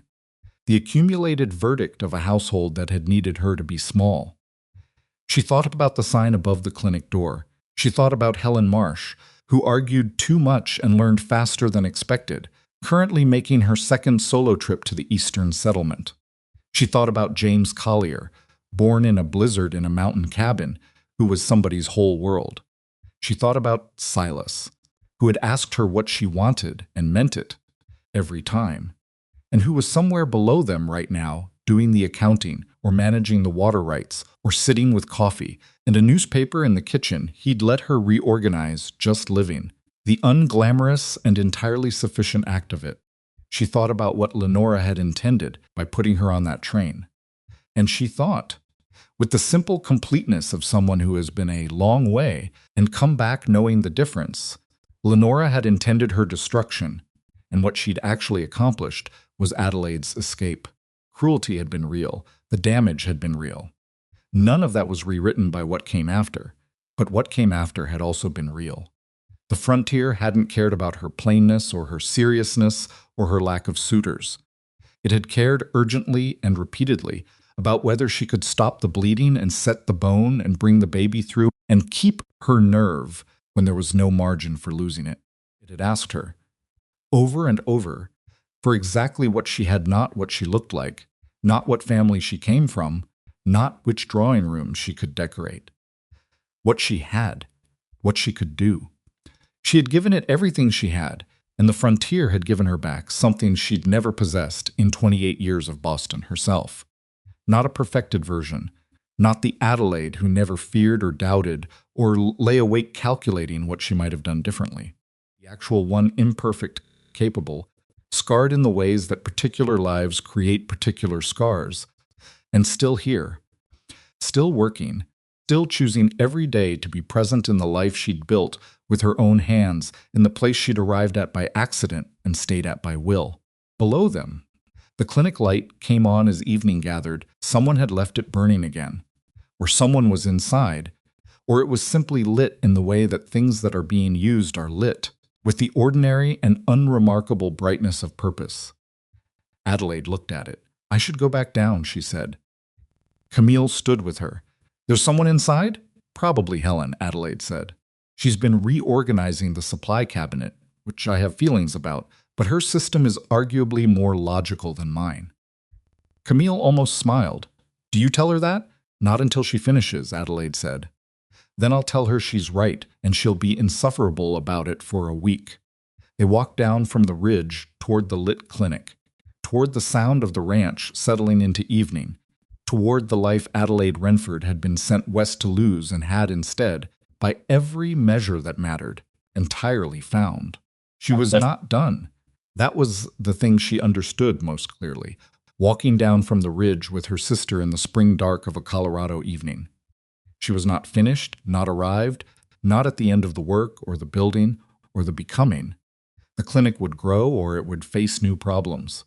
The training program would succeed or it would require revision. The Eastern Settlement would develop or it would need something different than what she'd offered. Silas and she would navigate the ongoing ordinary complexity of two people sharing a life, the accounting disagreements, and the long silences that were comfortable and the long silences that weren't, and the ways that knowing someone well is both the easiest and the most demanding thing. There was no point at which it was finished, and she got to set it down. But she was here, she was choosing it, she was doing it. That was, she had come to understand the whole of what anyone ever got. It was enough. It was in fact more than enough. It was everything.